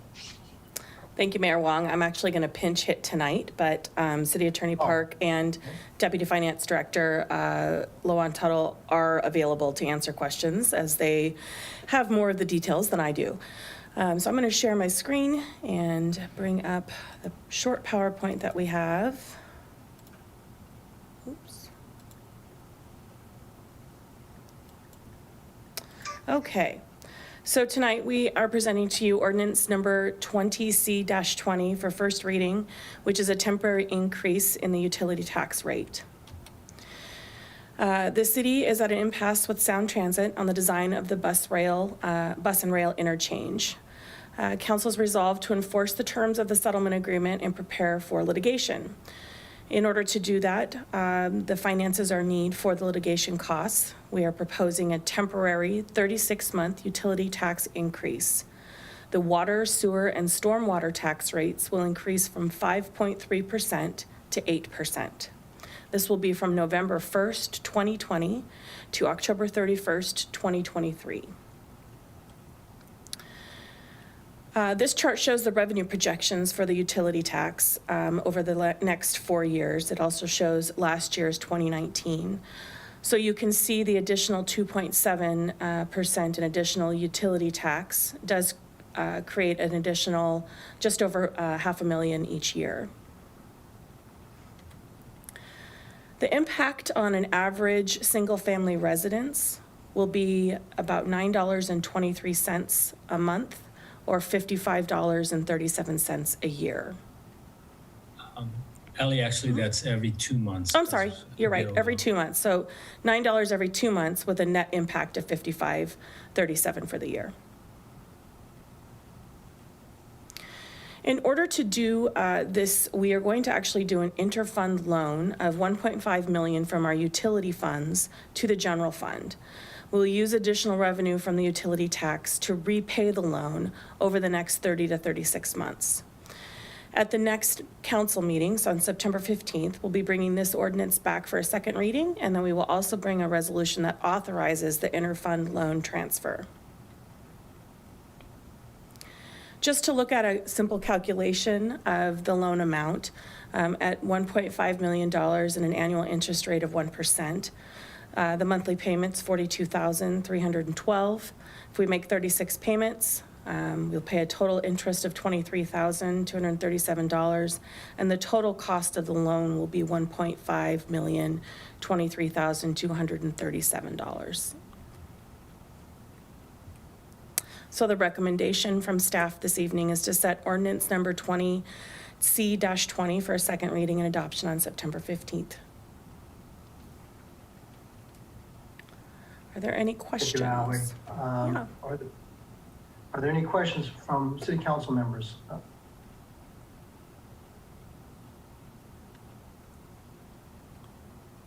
Okay.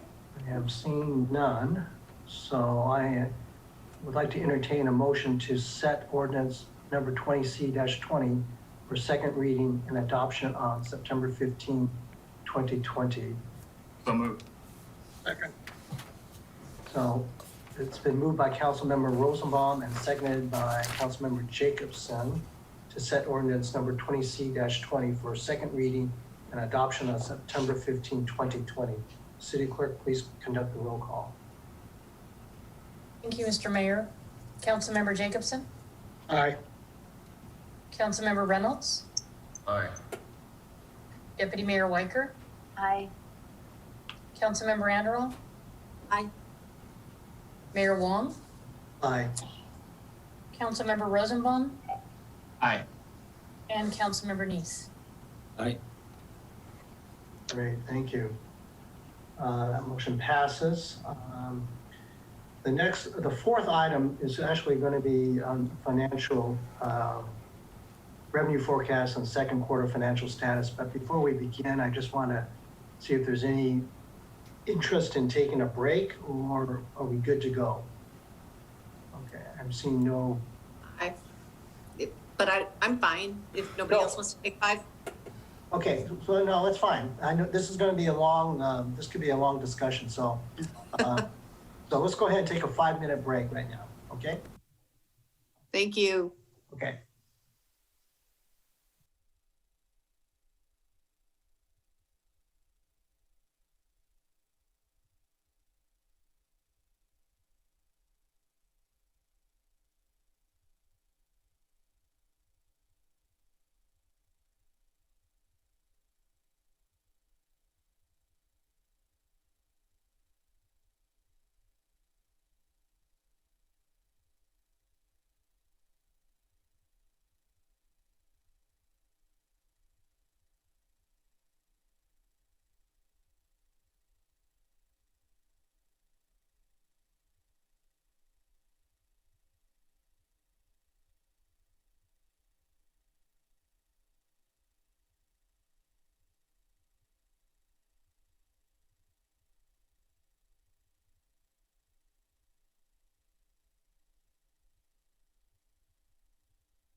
Mayor Wong, we are live. Great, thank you very much.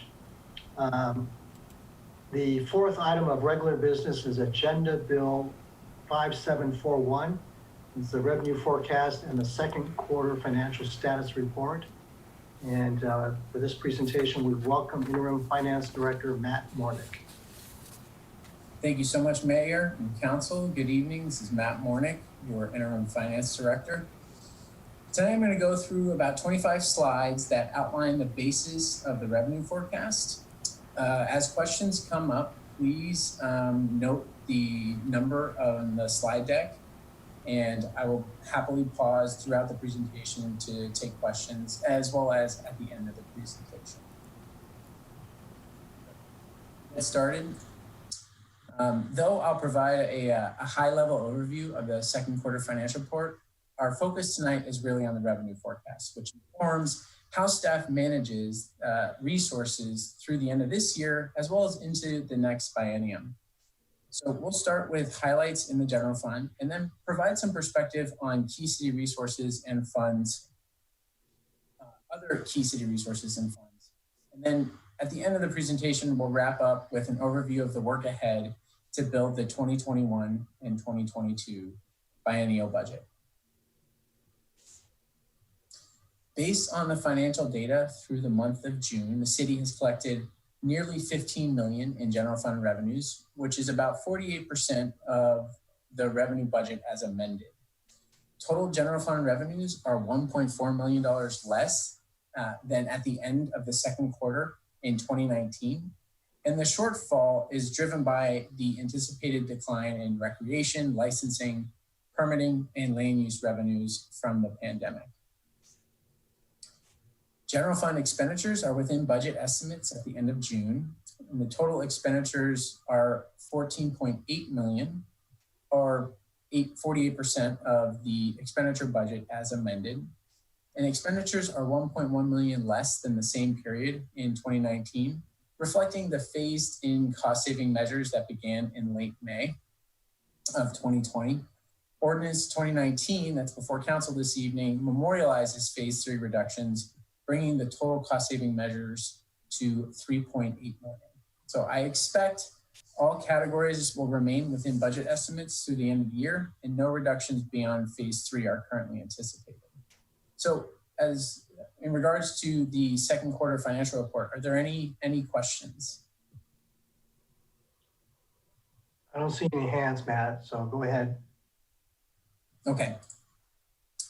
So this headline sums up the general sentiment among those forecasting revenues during a pandemic. The Washington economy began to slowly reopen in May via the governor's Safe Start plan.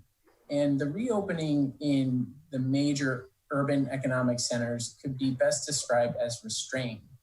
Trends at the national level mirror the back and forth efforts that have happened within the state to stem the virus spread and at the same time try to reopen the economy. So even as over 1 million Americans are filing for unemployment each week, the stock market is touching record highs. Hotels and airports are empty, restaurants are closed, yet home building is very strong and retail sales across the nation are tracking with pre-COVID levels. I say this to highlight that the cross currents in the economy right now are striking, and it underlines the importance of a revenue forecast to navigate this kind of uncertainty. And so answers to these high-level questions will clarify the path ahead. But as of today, we don't have answers. So I can assure you that staff is committed to monitoring the latest financial data we can get our hands on, updating the forecast, and keeping council informed as circumstances change. We gleaned additional perspective from second quarter actuals, and the September forecast projects a revenue shortfall of 3.4 million. For context, in May, we were projecting a revenue shortfall of 4.7 million by the end of 2020. So the next 3 slides provide some high-level takeaways from the revenue forecast. Over the past 5 months, we have worked closely with council to implement 3 rounds of cost-saving measures. The third round, which is before council this evening, for a total reduction of expenses in 2020 of 3.8 million. Based on the current forecast, so long as these revenue projections hold, at year end, the forecast projects a $630,000 balance, which will cover the unbudgeted 27th pay period expense. And this 27th pay period has been mentioned earlier, previously in April. It's the result of how the city's payroll processes payroll every other week, which translates to 26 payrolls each year. But every 10 years, there's a 27th pay period, which is scheduled to hit December. And as I mentioned, this 27th payroll was not included in the 2019-2020 biennial budget. So while projections since May have improved, we're far from business as usual. Staff is going to closely monitor,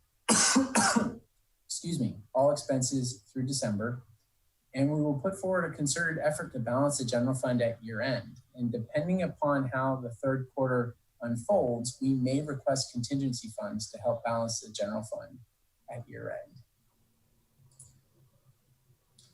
The forecast also projects revenues anticipated for the next 2 fiscal years. So this is Council's first look at these numbers that will inform how we build the upcoming biennial budget.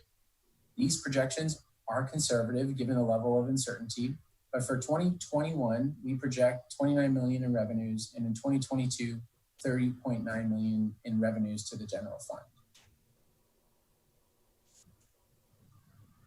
And so what has changed within the general fund? This chart outlines the changes that have taken place since the May forecast. Overall, property tax is performing well. Sales tax and utility taxes are tracking better than expected, while most other revenue sources are performing worse given the duration of the pandemic. And so for the purposes of this evening, I'm going to focus on what is happening within these 5 major revenue categories. Property tax is a relatively stable revenue source. And in May, we assumed that we would see a 3% reduction as a result of non-payments or delayed payments. Property tax revenues are received each calendar year in April and October. And the revenues that we've received through the second quarter reflect a pre-COVID reality. So for 2020, we assume that a small percentage of revenues will lag due to impacts from the pandemic. Into the next biennium, we're going to assume... Hey, excuse me, Matt, you're cutting in and out a little bit on your audio. Okay, I'm just going to snuggle up to the microphone. Thank you for letting me know. So for 2020, we assume that a small percentage of revenues will lag due to the impact of the pandemic.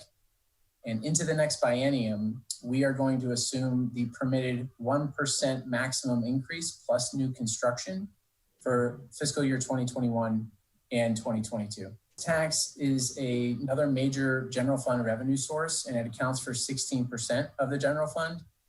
This trend analysis compares the first and second portion of sales tax data from 2019 to 2020. And I encourage you to focus on the columns to the far right, it's the darker shade blue. We started 2020 strong with sales tax earnings 13% greater January, February, and March compared to 2019. After the full effects of the pandemic, April through July are showing an 8% decrease. So although the year to date shows a slight increase compared to 2019, the beginning of the year is masking the trend we are seeing as of April. So this is, there are also some other lingering unknowns. Unemployment on the island as of this spring was 11% compared to 2.5% in 2019. And it remains unclear whether federal aid will continue for individuals impacted by the pandemic, further influencing household spending patterns. For these factors, there is reason for caution. Even though sales tax revenues for the first half of 2020 are better than expected, the forecast projects through year end a 6% decrease from the 2020 adopted budget and that revenues will hold flat in 2021, and we will see a small rebound in 2022. And this takes into account the seasonality that we've observed over the past few years and the degree of uncertainty ahead. Another major revenue source is tied to development services. And this is a really technical revenue stream to predict, given the variation between when city services are provided and when payment for those services is received. So for context, the Community Planning and Development Department's 2019 year-end revenues were 20% below budget estimates. This downward trend accelerated through the second quarter of this year. Revenues through June are 28% below the levels from 2019. And we got together and talked with CPD staff to come up with a forecast, an assumption for the current forecast. And we believe that this 18-month downward trend is going to continue through the end of this year. So this forecast assumes a 38% decline in permit revenues through the end of 2020, which represents $1.3 million shortfall at year end. Insight into specific mixed-use commercial and residential project activity in the next biennium informs our revenue projections in 2021 and 2022. And I just want to take a minute to say, looking forward, I intend to work closely with the city manager and the new department leadership in CPD to improve how we forecast development services revenues as part of the city's financial forecast effort. Park and recreation revenue forecasting is challenging at this point, given the uncertainty around when the city can effectively resume recreation programming. In early 2021, staff will present council with a phased reopening strategy for recreation services. If this recreation programming can resume sooner, the city council may approve a budget amending ordinance. But until then, we assume limited parks and recreation revenue in 2021. And for 2022, the forecast projects revenues akin to levels earned between 2016 and 2017. And so before I move on to other funds, are there any questions about some of the five main revenue streams from the general fund?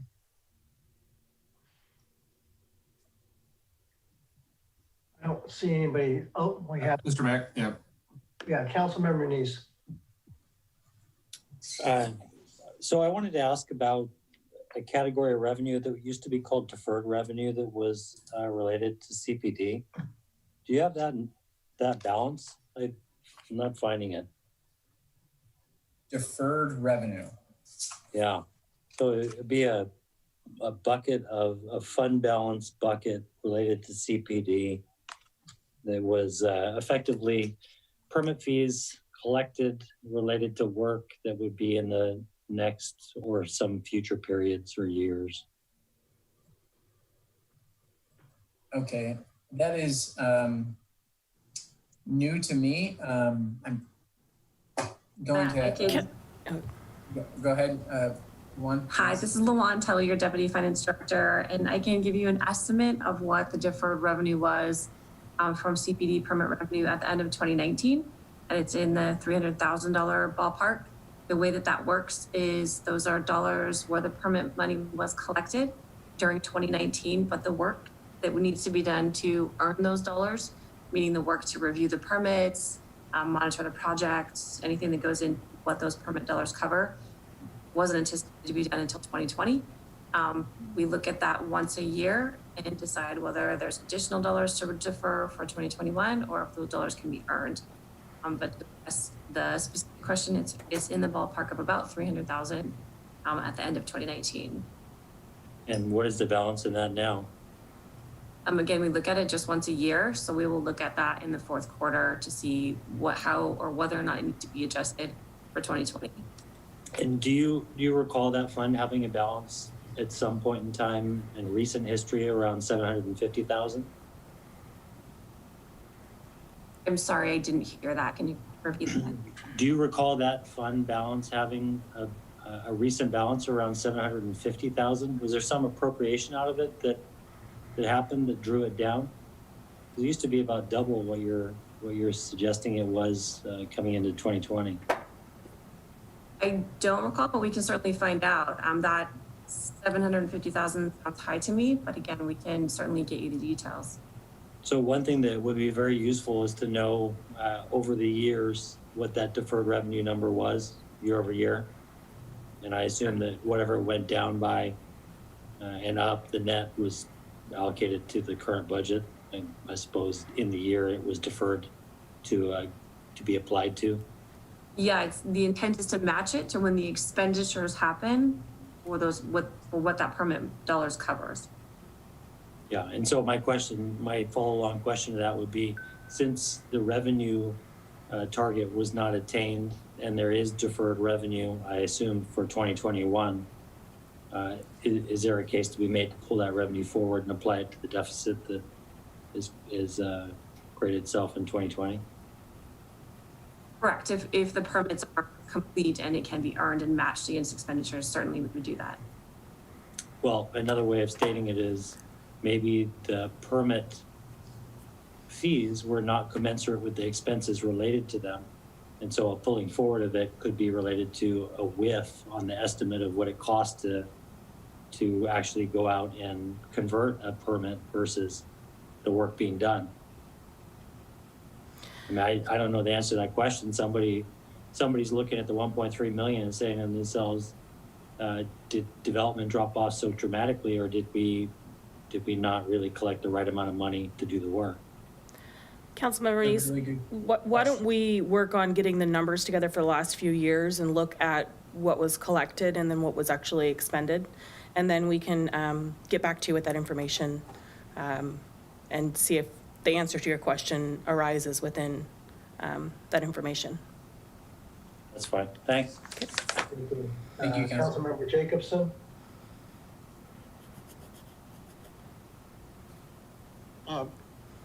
My understanding of having read through these materials was that our revenue for CPD in 2019 underran by a fair by 6 figures. Is that understanding correct? Yes, by 20%. What does that translate to in the way of dollars? I can tell you that in a moment. So forecasting on the fly.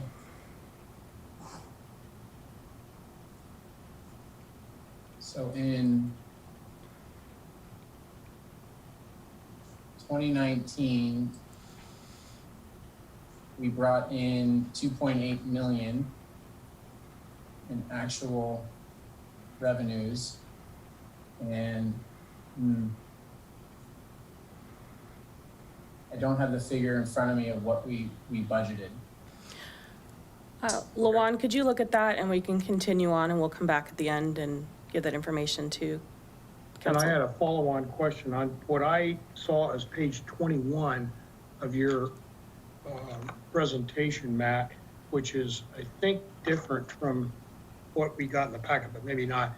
There was there are projected multifamily, specific multifamily developments that were going to result in revenue. What are those specific projects that caused that remark to be made in the materials you sent us? To answer that question, happy to call upon the interim director in CPD, Patrick. Sure. For sort of the timeframe of 2020, 2021, 2022, the main project that we were looking at is the Xinghua project in the town center. And so when you look at the fees related to plan review, it's about $120,000 from what I recall. And then once the permit is issued, the building permit fee itself would likely be about $180,000. So that is the largest revenue source that is kind of not as typical from year to year. Most of our fees come from building permits for single family homes. So we wanted to capture this project because it looks like it is very likely that it's moving forward. They've been moving forward with sort of slow progress, but they are continuing to move forward. And we don't have any indication that they are not going to go ahead. But there's another project in the town center where we have had a couple of pre-application meetings with them. It sounds like it's fairly favorable, but we did not include that project in the forecast because we want to be conservative. Does that help? It does. Okay. Thank you. Councilmember Rosenbaum. Thanks. Hey, Matt, on slide 14, do we have any idea of what the federal benefits were in terms of what was delivered to the island? Could you repeat that? I missed the last part of that question, Councilman. Yeah, I'm trying to see, do we know what the benefits, the federal benefits that were delivered to the island from the stimulus? Well, I can share with you a slide that illustrates how the federal benefits have impacted households. And so you can see here 2 charts. There's a lot of numbers, forgive me, it's a lot of information. But if you really just focus on this section right here, it lays out how the CARES Act supplemental dollars has impacted households depending upon an individual's earnings. And so once the CARES Act expired in June, these dollars stopped. So have we overlaid that with our own population at all? I'm sorry? Have we overlaid that with our own community? I don't follow the question. So do we know how that actually impacted the island? No. This is just for context of based on how much income somebody brings in, how much of a benefit they would yield on a monthly basis or on a weekly basis based on their gross wages. Okay, thanks. Councilmember Reynolds. One easy one first that I may have missed, I apologize. You said for property tax, it was 1% plus new construction. What is the new construction assumption? The new construction assumption, if you give me a moment, council member, I can pull that up. There are way too many spreadsheets involved in forecasting. Welcome to my world. Oh, I am knee deep in it, sir. Okay. I believe it. So, property tax.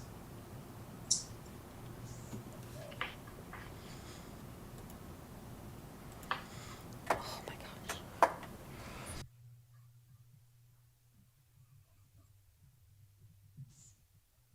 We are projecting 195,000 in 2021 and 195,000 in 2022.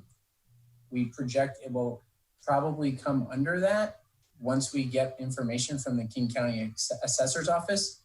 We estimated high for purposes of, for the singular purpose that if we were to underestimate and the King County Assessor's Office would come back with a number that's higher than what we had estimated, they end up going with our lower estimate. So we are projecting 195,000. Okay, if not necessarily now, but if you could get back to me later with converting that to a percentage, that would be helpful. I don't know what the total assessed base is. Mayor, I have 2 more that should be fast. Can I ask them or should I wait to go around again if there are others waiting? Well, if they're quick, that's fine. Others have asked a couple questions. Matt, could you go back to slide 14? Sure.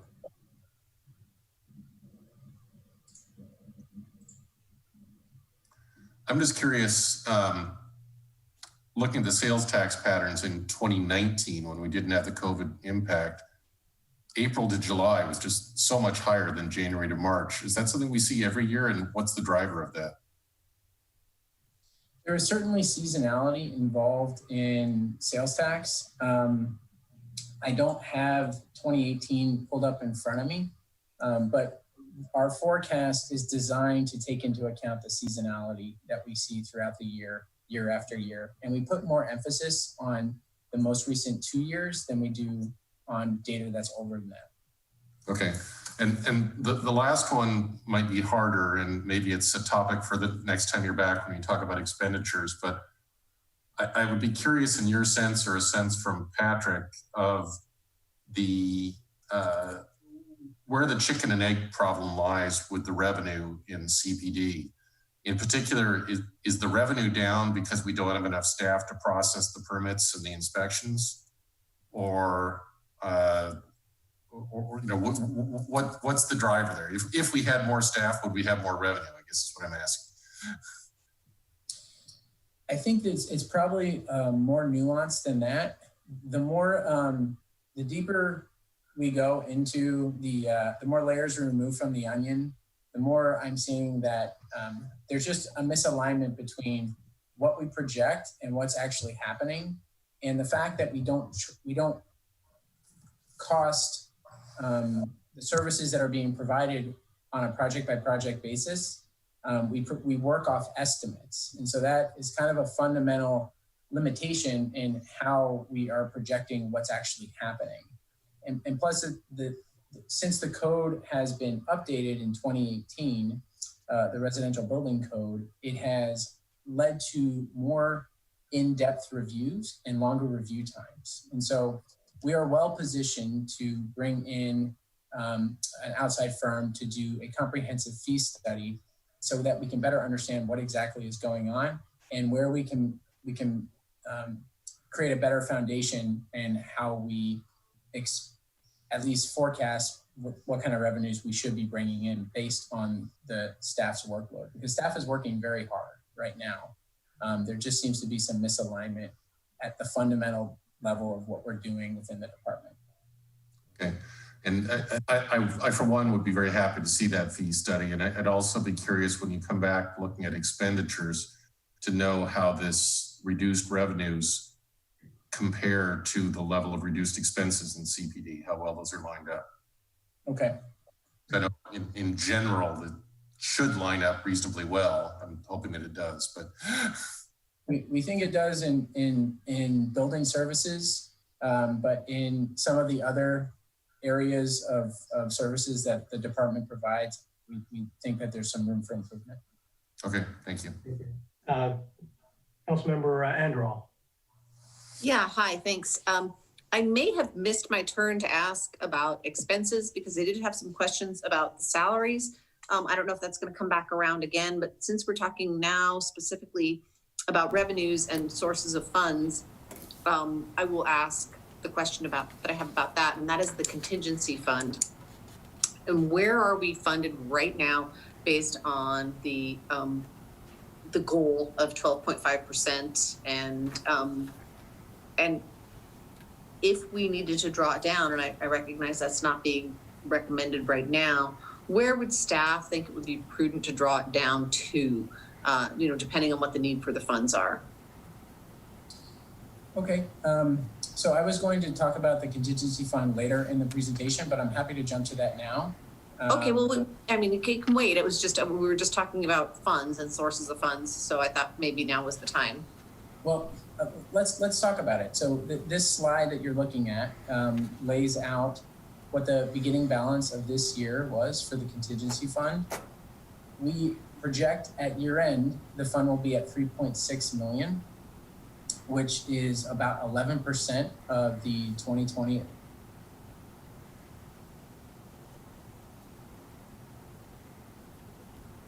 Uh-oh.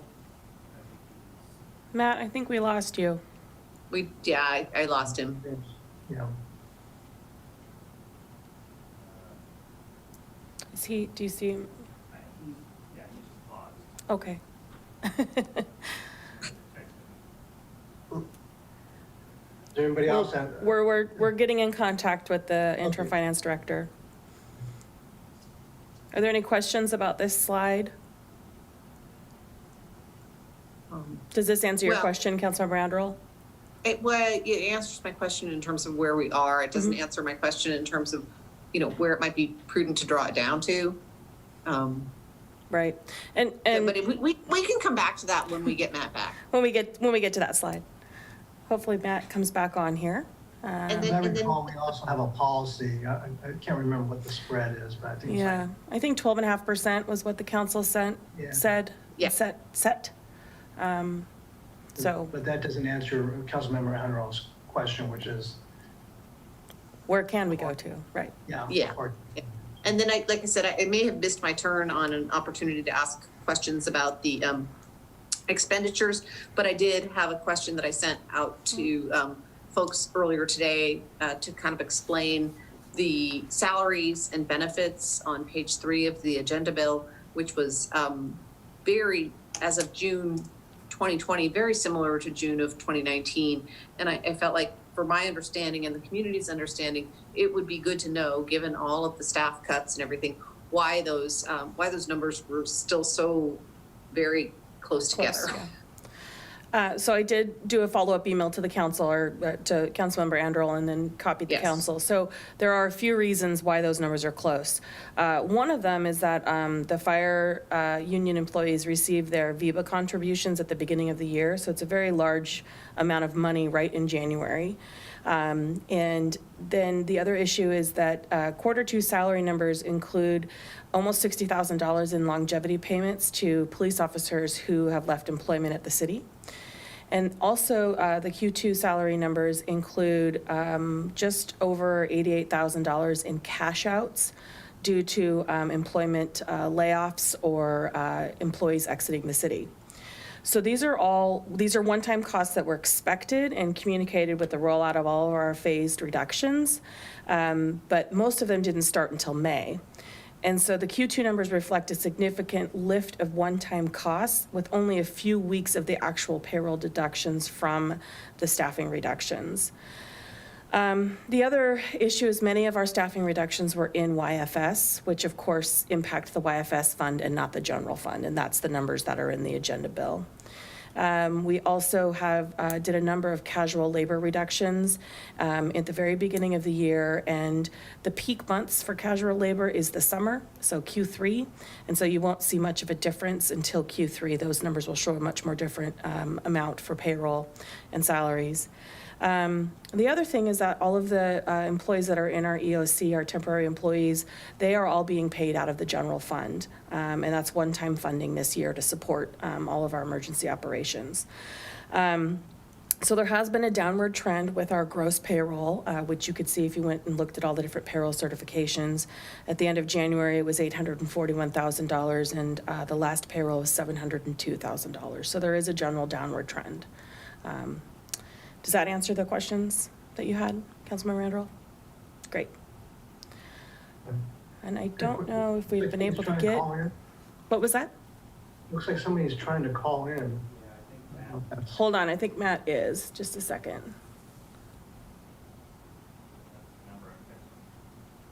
It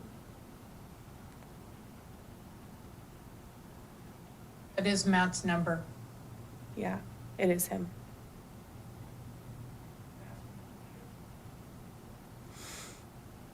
Troy may need to unmute him. He is doing that. Oh, we can only ask Matt to unmute. Okay. Matt, can you hear me, Allie? Are you with us, Matt? Allie, can you hear me? We can hear you. Can you hear us? I can hear you, and I apologize. It's all right. Do you want me to try and run the PowerPoint while you talk, Matt? Or do you don't even have it in front of you, correct? I have it in front of me, okay. But I don't know if you have the version access to it. Okay. So Mayor Wong, could we just take a 3-minute break just so we can talk offline, and then we will come back and hopefully have this back up and running. And let's come back at 7:30, okay? Great. Thank you. Thank you.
Okay, Mayor Wong, we are back on and live. And we Oh, great. have Matt with us. Matt, welcome back. It is so good to see you again. Councilmember Manderwall, do you have any other questions? I think. Well, I think when we lost Matt, he was in the middle of talking about my question about the contingency fund. And kind of I understand where it is relative to the general fund budget and the percentages and what the goals are. But I was curious about whether staff had a recommendation and if we needed to use it, how low it might be prudent to draw it down. Okay, thank you for the question. So this slide answers the first part of your question. It gives you just an overall overview of where the contingency fund started at the beginning of the year and where we forecast it will end this year at 3.6 million. The uncommitted balance is 11% of the 2020 adopted expenditure budget. Once we take into account the $3.8 million in cost saving measures that the council will implement this evening, the latter part of that this evening, the uncommitted. Oh no. Are you kidding me? Oh no. Oh no. I think we have lost Matt balance again. becomes 12. There he is. Matt, we lost you for a little while, Matt. We lost a minute, yeah. Okay. Can you hear me? Yes. Oh man, I'm on eggshells. Okay, so the latter part of your question, council member, is a little bit more complicated because the contingency fund is by its very nature meant for emergencies, and we are in a state of emergency. We don't yet have a clear understanding of when that emergency will end, and so the fund is really a critical resource to stabilize the organization, and as economic conditions deteriorate, and it will serve as gap funding and startup capital once we start to reopen services once again. And so I think that we have to be very strategic in its use. But as of now, I don't yet have a recommendation as to how much we should draw it down. Thank you. Councilmember Jacobson. I understood from prior comments that we're contemplating or have already hired a consultant to look at how the expenses are incurred in the CPD.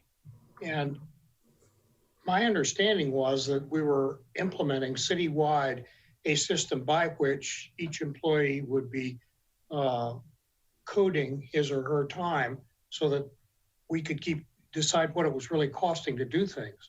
And am I to understand that's not being done in CPD? And if not, why not? So, Councilmember Jacobson, we're implementing a new system where timesheets can be done online, but we don't have, as a practice right now, actual coding of, in minute increments or, 15-minute increments towards specific projects. I think that would be something we would look at in terms of having a consultant coming in, looking at CPD revenue and permit fees, and determining if that's something that we needed. But the system that we are going to be implementing and actually charging CPD staff time to specific projects are two different projects or two different initiatives. Well, I strongly feel until we do track stuff, we're going to have no idea about what it's costing to do something. For example, in 2019, CPD spent an enormous amount of time in connection with the CFZ. And as nearly as I can determine, there was no revenue to be attached to that. So in the future, if we start engaging in spending a lot of time on things which aren't revenue related, we ought to understand that and understand what the costs are, because to not keep track of what people are doing is a abysmal business practice, in my opinion. Okay. Councilmember Neese? So there was an email that was sent on August 7th, and it was sent by Alison Van Gorp to the rest of the council and the leadership team. Matt, I'm assuming that you got this update, which was the Growth Management Act FAQ update. It's a Word document that kind of describes not only the Growth Management Act in general, but what our attainments have been year over year. It has a graph on it that is on the first page that gives our development permits by year, and it lists single family, total permits, the demos, and then calculates the net single family. It also includes the ADU and multifamily. The reason I'm bringing it up is not to put the spotlight on you, is that this is something that I've been pushing for since 2015 to be updated annually, and it would have been better if they could have updated it quarterly. I wanted you just to speak to the information gap between finance and CPD in terms of permits that are they intake versus when you find out about it, because this FAQ that was updated in August of this year, it included updates from January 1, 2018 to 12/31/2019. So for the last 2 years, I've been bugging CPD quarterly. Where are the updates? Why don't we have a GMA unit number for 2018? Well, when are you going to publish this? No, we'll get to it. We don't have staff. We won't get to it. We didn't get to it. And then finally, we get 2 years of it pumped out all at once. And the reason I bring that up is that if you look at just single family permits from 2015 to 2019, it's 60, 73, 81. 81 is in 2017, and then it drops to 47 in 18 and 35 in 19. And so it's exactly as you mentioned, when the new code was published, there was a bit of a surge ahead of it, and then there was a big drop off because of it. And then there was a similar but very small increase in ADUs. So there's more ADUs now, less single family residential. And what this screams is that, a rate study has to be performed because the nature of the work is changing. The volume of the work is going down significantly, and staff resources, we're working on a tail of permits that were from the preceding years. And that's why I was asking about deferred revenue, is that we had permits drop significantly, but we had quite a pile of deferred revenue. I'm pretty sure it was up around 750,000. And that probably needs to be drawn down because it's related to the surge that happened in 2017. So, I would hope that, between Patrick, who's in the interim role, and I don't want this to reflect on Patrick because this is certainly not a problem that he created, and then you being in your interim role, if there's a way to close that gap, that reporting gap on permits received, net new, total demolitions, basically this GMA FAQ, if this were updated on a quarterly basis, you would have a much better lens into what is happening in the development world so that you can forecast around it. Your observations are spot on, council member, and you have, I think, an in-depth understanding of it that I am working to get to. I can assure you that as of right now, I don't have clear answers, but it is top priority going into the next biennium that we figure this out, and with the new leadership that comes into that department. And Councilmember Neese, just to follow up, I think that, we do fee studies all the time for, various things that the city's involved in. And I think what this study will be is not just of the fees we should be collecting, but how we are collecting them and how we are applying them. And that's something that we haven't jumped into deep enough, and has created, like you said, the lag of 2 years of getting information for GMA. So it's definitely on staff's radar. It's definitely something we want to do. It's going to make all of this a lot easier if we actually have a system for collecting the fees and applying the fees the right way. So we're on it. Great. Thank you. Thank you. Councilmember Reynolds. I think that's an old hand, sorry. Okay, Councilmember Anderall. Also forgot to take my hand down. Okay. So Matt, why don't you go ahead and proceed? I'm sure there'll be other questions. Okay.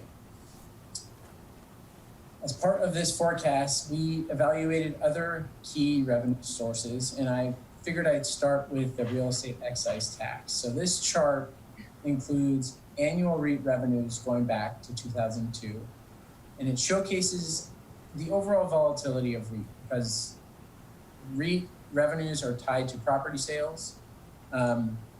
And you can see here for context that there was a significant swing experienced during the Great Recession. This table compares the first 6 months of REIT revenue activity in 2020 compared to 2019. So for example, the number of homes available for sale in May this year was 43% less than in May of 2019. And similarly, REIT revenue in May of this year was 52% less than May of 2019. So if you will focus your attention to the far right column, it's the darker shade of blue. Revenues through June compared to 2019 are down 6%. And the number of properties sold is also less than 2019. And that's mainly due to the change in the available inventory.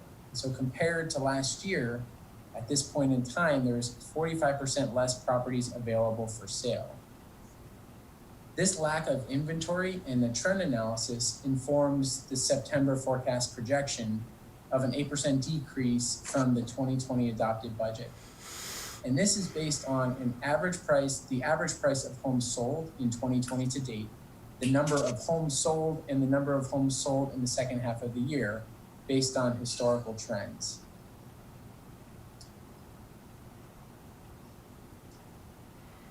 Another major revenue source is the thrift shop, and the pandemic has greatly hindered the city's ability to operate the thrift shop safely and profitably. And so it closed in March and will likely remain closed through the end of the year. And so we assume that the thrift shop will not reopen in 2021. And for 2022, we assume revenues akin to earning levels between 2016 and 2018. Now, if services are allowed to resume sooner, the forecast will be updated and the City Council asked to approve a budget amending ordinance. There are some pretty key factors to consider for safe and successful reopening, and those include adapting to the new retail business environment, the thrift shop remodel and its impact on operations, and donation volumes that could result based on new retail consumption habits. With the thrift shop closed, community donations have proven to be vital to supporting youth and family services. In July, the city accepted $102,600 from the Mercer Island Youth and Family Services Foundation's generous one-time offer to contribute $815,000 to the YFS fund. The portion that was accepted restores some services through the end of the year. In September of 2020, the forecast is assuming that the city will receive donations that have been committed for the 2020 fiscal year. We will receive similar commitments in 21 and 22, and that we will receive the $712,400 in 2021 to support YFS program. Matt, Councilmember Anderall has a question, but before she asks her question, can I ask you to go back to slide 34? I just want to make sure I understand. I mean, obviously you're forecasting on a very conservative basis, no revenue at all in 2021 for the thrift shop.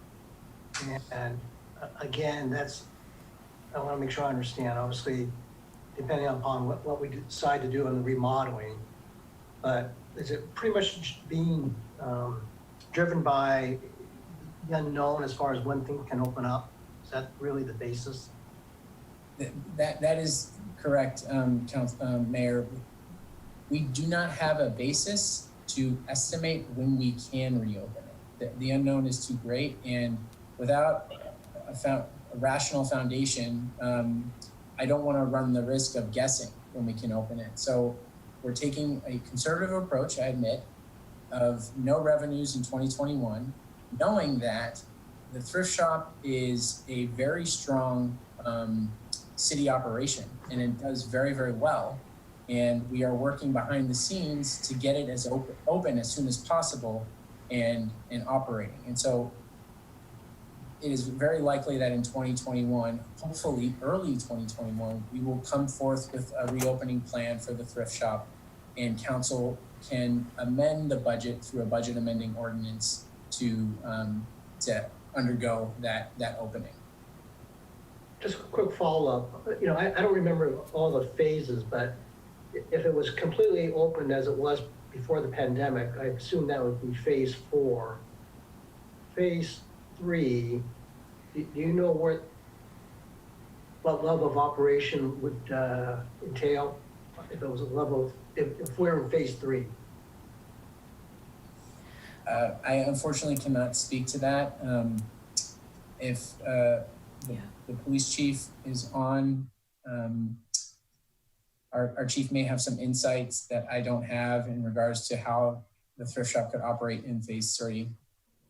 Okay. It has been the last 2 Sundays where it's, you know, certain amount of people in the store, following, you know, cleaning protocols, wearing face masks. I don't think it will be much different than what we've done on our soft opening days. But, you know, the other piece of it that comes in is the employee side and the volunteer side. And so we have to balance that. So I think probably for phase 3, it's not much different than phase 2. Okay. We can get that information to you though. Thank you. Councilmember Anderall. Hi, thanks. I think I may have lost track of my question, but Matt, if you can go back to slide 32 or 31, let's just go backwards 2 slides and oh yeah, so it was regard to the REIT. So it seems to me that the pandemic would not have affected January and February metrics really at all. Definitely not in January, and maybe only for a couple of days in February, based on the way I saw the pandemic playing out. Do we have reasons for these pretty precipitous decreases, or is it just a kind of a fluctuation in the market? I would go with the latter statement, council member. I do not have insight into what's happening with these changes from 2019 compared to 2020 in January and February. But right now, the real estate market is very strong despite COVID. And so the market is very active on Mercer Island. And what we're seeing is that demand's outpacing supply. And so the projection that we're including in our forecast is based on the fact that inventory is, as of right now, is notably lower than it was in prior years. And so that as well as the seasonality of the latter part of the year that we've seen historically accounts for why we're recommending a 6% reduction in REIT. Okay, super, thank you. Thank you. Councilmember Reynolds. Yeah, yes, I have a question about the same slide. It strikes me that there's a very high standard deviation in the price of Mercer Island homes. So I'm wondering the number of properties for sale. I'm not sure how you get that data, but is there an equivalent way that you could get assessed value or asking price on the market rather than just number of properties? That would seem to be a better indicator of likely REIT revenue. We look at the number of properties sold and the average price of those homes after they've sold. And so those in fact are the 2 metrics that we use when we forecast REIT, if I'm following your question correctly. Well, I'm just looking at the first line of the table where you have change in number of properties for sale. I think it'd be much more helpful to know change in market value for sale, because if it's 10 homes now that are $10 million each and 20 homes last year that were 500,000 each, that tells a much different story than if it were almost the same price.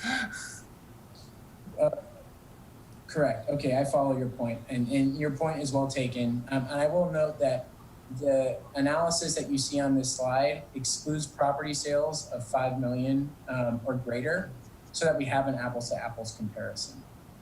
And that probably helps a little bit. Well, I would just request if it is possible to have market value on the market or some proxy for it in future exhibits for this, it would be helpful to me to understand really where we are in terms of how active the market is. Okay, we can look into that. Thank you. Thank you. Councilmember Neese. Matt, so you've kind of said that the problem here, the challenge is that you have low inventory of houses on the market. Do we have a study of how many houses are dormant just in the inventory of the 10,000 or so houses, households on the island? You could look at water usage, or I guess water usage would be the only data we would have to determine how many vacant homes there are out of the 10,000 or so. That would be a reasonable way to investigate that and answer that question. But I don't believe I can tell that through the data that we get from the King County's assessor's office. Do you think if, on an off day where you got your feet on your desk, you might see if that's an available data set to trend over time?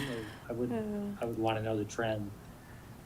Matt, if you have a day where your feet are on the desk, please let me know. I have things for you to do. Celine, what's the data you're after with that question? I want to know the trend of dormant households on the island over, let's say, the trailing 3 or 4 years. Right, but to what end? How does that feed the REIT revenue? Well, it's real estate, so you basically have underutilized real estate if it's not being occupied. And so I'm just curious what volume of that is out there. Okay. Thank you. I'm now curious, and we'll put that on my list, Councilmember. Thank you. Be sure to get the snowbirds too while you're at it. Matt, can I just ask maybe a little bit higher level question? In this whole process of trying to provide a revenue forecast, obviously this is the first time for you, and I'm just curious, maybe Lawan can chime in here as well. Is the process that you guys are using much different from what we've done in the past? Obviously Chip was here for several years, so I'm just curious whether or not we're using the same process, or are you using different assumptions? Are you talking with other finance directors? So just in terms of process and assumptions, are we different, or are you sort of doing the same thing as we've done in the past? Well, I can take a stab at that. The framework that we're using is new. It is a framework that I've decided to employ, and it helps me navigate the many revenue streams within the city and make comprehensive analysis on each one and assumptions for each one and track them all comprehensively. And I feel like this tool that we're building right now is going to equip the council to make some more informed decisions when we get into the biennial budget process. So that is new. I actually spoke with the former finance director a couple weeks ago, and we had a good conversation about the forecasting techniques that were employed here, and about what he was forecasting for another city. And given the current pandemic, I've looked at what other cities are doing as well, and feel that we are tracking with our peers with these assumptions. They are not wild assumptions. They are conservative and well-vetted assumptions in a time where we historically have no precedent for this and are essentially without a rudder going forward. So we put forward our best analysis, and I have a lot to learn as I go, but I am confident with the forecast as presented this evening. Okay, thank you. I don't see any other questions right now, so go ahead and continue with your slides. Okay. I believe we had wrapped up on this slide. and had covered this previously. And so just again, we're forecasting at the end of this year that the contingency fund will have a balance of 3.6 million. And for the sake of time, I'll just continue moving forward. So this revenue forecast that Council has reviewed this evening is going to form the foundation for the 2021 and 2022 proposed preliminary budget. I assure you that we will closely monitor financial data as it becomes available. We will take your feedback and explore different data that can potentially inform the forecast beyond what it currently has, and we will notify the Council as circumstances change. Looking forward, staff will present a new organizational chart on September 22nd, and this is going to serve as the framework around which the new budget is being built. Council will receive the preliminary budget early October, and the first budget workshop will take place on October 13th, with an additional 2 scheduled before mid-November, aiming to adopt the new budget by December 1st. And so the recommendation from staff this evening is for Council to suspend Rules of Procedure 6.3, requiring a second reading, and adopt Ordinance 2019, amending the 2019 and 2020 budget to memorialize Phase 3 cost-saving measures. With that, I'm happy to answer questions. Okay. Great. Thank you for stop sharing. I don't see any other questions at this moment. Council members, give you a second for any last questions you might have. Our staff is recommending passage of 2 motions. First motion is to suspend Council Rules of Procedure 6.3 and 10.1, requiring a second reading of an ordinance. I'd like to entertain that motion if somebody wants to make it. I so move. Second. It's been moved by Councilmember Jacobson and seconded by Councilmember Reynolds to suspend Council Rules of Procedure 6.3 and 10.1, requiring a second reading of an ordinance. City Clerk, please please conduct the roll call. Mr. Mayor, Councilmember Anderall. Aye. Councilmember Neese. Aye. Deputy Mayor Weicker. Aye. Councilmember Jacobson. Aye. Mayor Wong. Aye. Councilmember Rosenbaum. Aye. And Councilmember Reynolds. Aye. Great, thank you. Second motion that is presented to us by staff is a motion to adopt ordinance number 20-19, amending the 2019-2020 budget to memorialize Phase 3 cost-saving measures. Is there a motion? So moved. Second. So it's been moved by Councilmember Anderall and seconded by Councilmember Rosenbaum to adopt ordinance number 20-19, amending the 2019-2020 budget to memorialize Phase 3 cost-saving measures. City Clerk, please conduct the roll call. Deputy Mayor Weicker. Aye. Councilmember Neese. Aye. Councilmember Rosenbaum. Aye. Mayor Wong. Aye. Councilmember Anderall. Aye. Councilmember Reynolds. Aye. And Councilmember Jacobson. Aye. Thank you. Motion passes, and thank you so much, Matt.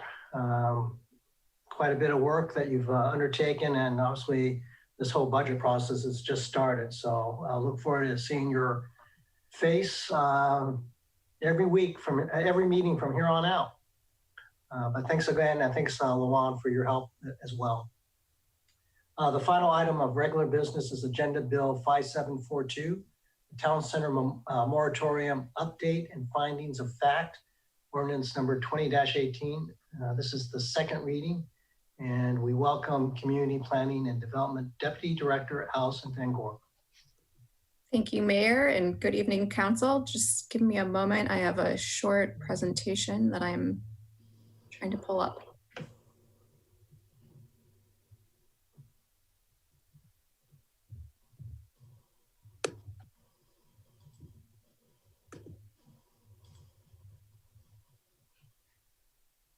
Okay.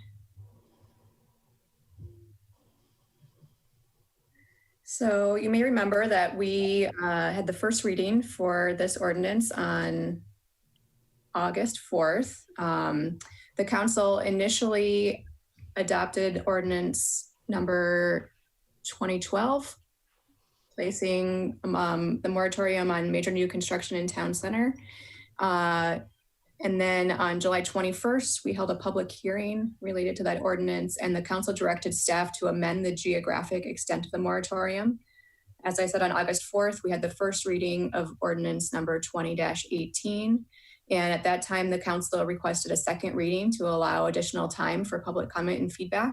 So we're back here tonight, and the council can adopt ordinance number 20-18 to amend the town center moratorium and adopt the additional findings of fact. I was not planning to go over the geographic extent of the moratorium and the findings of fact again tonight. If anyone would like me to recap that, I'm happy to do it. Basically, we are slightly shrinking the area of the moratorium. And from here, if you adopt the ordinance tonight, we will continue to work on developing a consultant RFP for the retail analysis in town center, and we'll be bringing back a scope of work and schedule and appropriation request for that work later in the fall. And then depending on where this goes, if any comprehensive plan or town center regulation amendments are needed, that would need additional work next year by the Planning Commission, a public hearing, and then adoption by the City Council. I'll pause there. Are there any questions?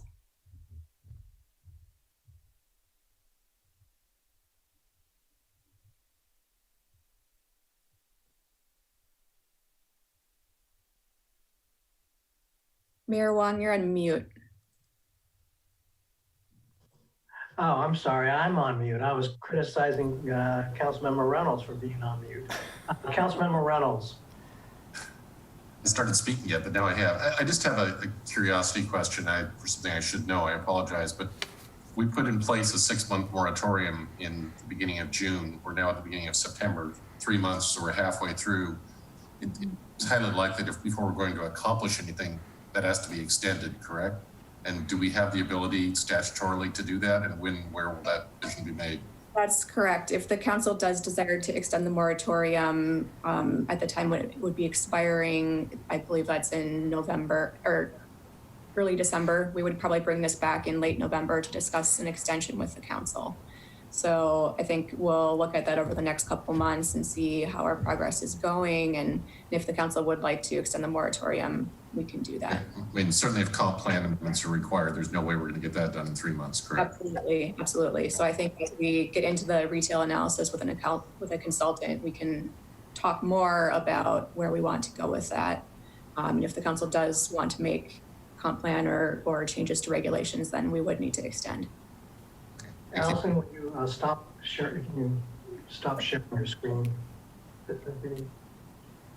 Great, thank you. One question I have is simply, we put this on for a second reading in order to give the public an opportunity to weigh in on this moratorium. Did you receive any comments from the public? I have not received any additional comments. I'm not aware of any that have come into the council either. Okay. Mayor Wong, I believe we did receive one email today from Dan Thompson that had comments regarding the moratorium. Okay. So I'll make sure that gets forwarded to Allison. Okay, great. And I think I received an email from one or more constituents, including Maureen Jacobson, saying that they supported the moratorium. I can't remember specifically if they supported excluding the farmer's property or not. All right. Maybe if you can forward that to Allison too, then Councilmember Hadderall, just make sure she has that as well. Sure, I'll look for it. I think it was to all of council, but I don't. Maybe it wasn't. Okay. All right. Again, I don't see any other questions for Allison at this time.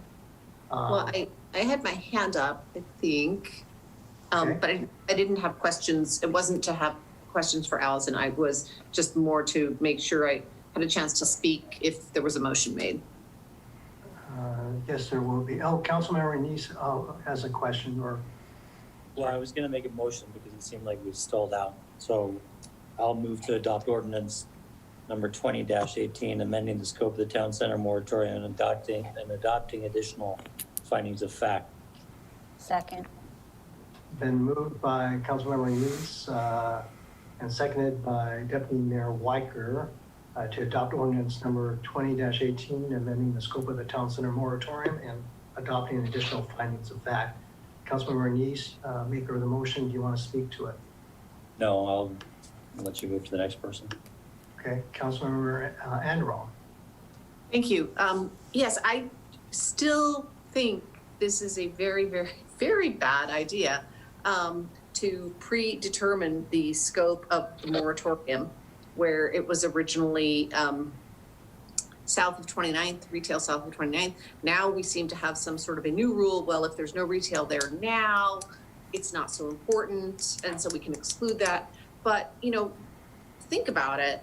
There's no retail directly to the east of that corner either. That's the CenturyLink property, my former employer. I will say former, and I have no particular position on whether that property should include retail or not, if it were to be redeveloped.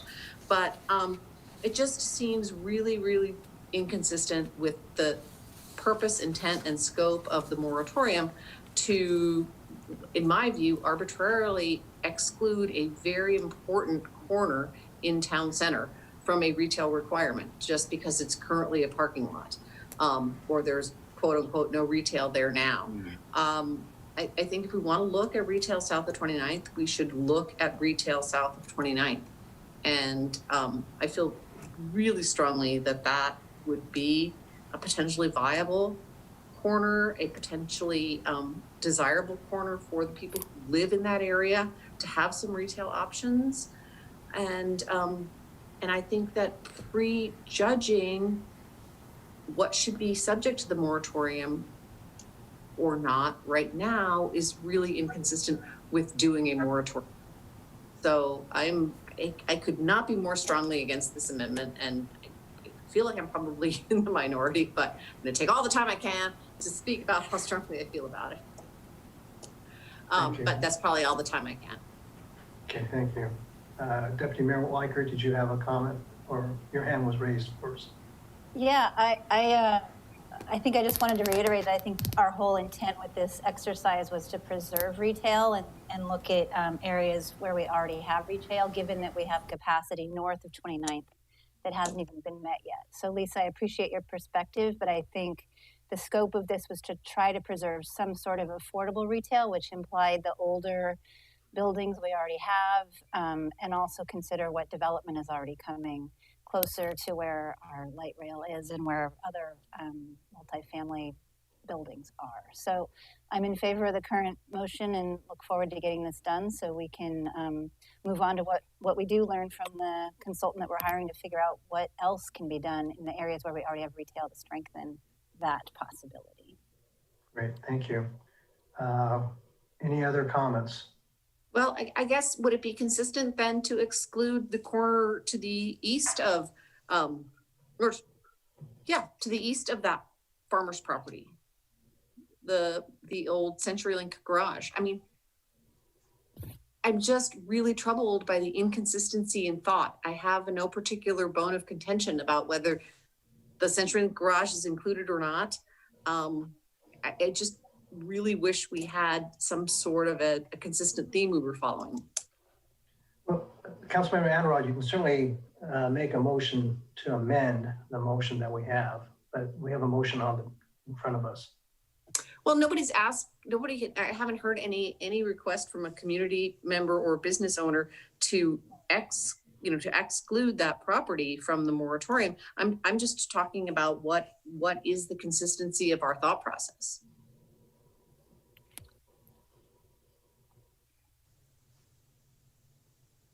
So I'm not going to make a motion. I just really Okay. feel that it is very, very arbitrary to exclude the farmer's property without consideration of, well, if the standard is, if there's not retail there now, we don't care. Well, then you haven't considered other properties where there's not retail there now. Okay, thank you. We do have a motion that's been seconded in front of us. So I'm going to ask the city clerk to please conduct the roll call.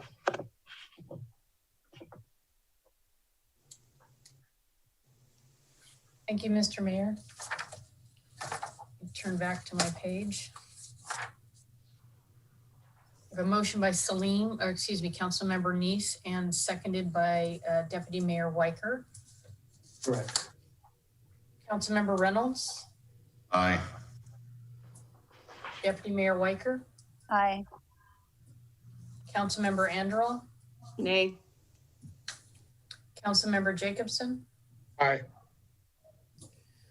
Councilmember Rosenbaum, Aye. Councilmember Neese, Aye. and Mayor Wong. Aye. Thank you. Motion passes. This brings us to other businesses on planning schedule. Chief of Administration, Ali Speeds. Mr. Mayor, don't we have to also adopt, or I guess we did adopt 2012 once before. Okay, strike that. Okay. Okay, Council, for the planning schedule, September 15th, we have a lot of items on that meeting, some which may take a little bit longer than others. We have also added a special meeting on September 22nd, and that's a meeting for us to kind of go through some of the organizational changes that will be proposed in the 21-22 budget. So it would be just that topic for that evening. Well, I say that, and then that always seems to change.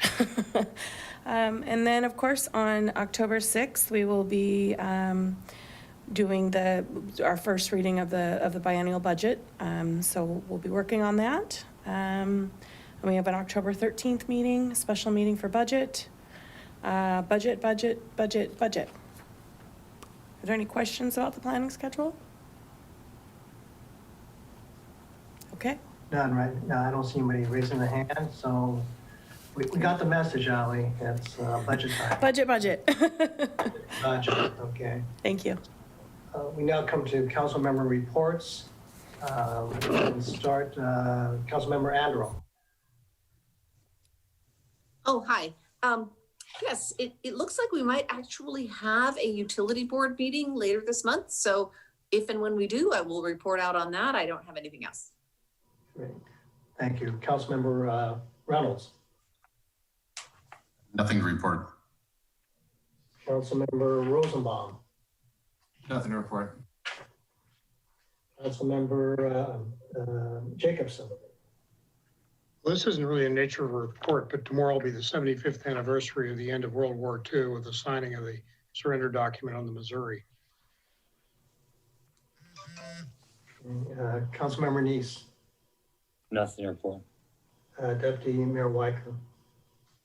So two things, those of you interested in environmental sustainability, the King County Cities Climate Collaborative, otherwise known as K4C, which is the 39 cities in in King County, is having a meeting on October 8th from 3 to 5. It's a Zoom. The exec and his team will be presenting the latest update to all of the sustainability efforts that they're looking to have cities in the county work on together to address climate change going forward. So if you've got time that afternoon, I would encourage you to RSVP and listen in on that and get involved in that work. And then the other interesting news, hot off the presses, is that Governor Inslee announced this morning that cities will receive an additional $126 million in CARES funding to be distributed to cities throughout the state. And there'll be another $62 million available to health jurisdictions. So hopefully we'll see a little more money in our city. I'm not sure how and when and how much, but I'm sure Matt will chase that down for us. So that's good news. AWC and the governor was able to work and get that money from our federal government to help us out during this COVID response and recovery.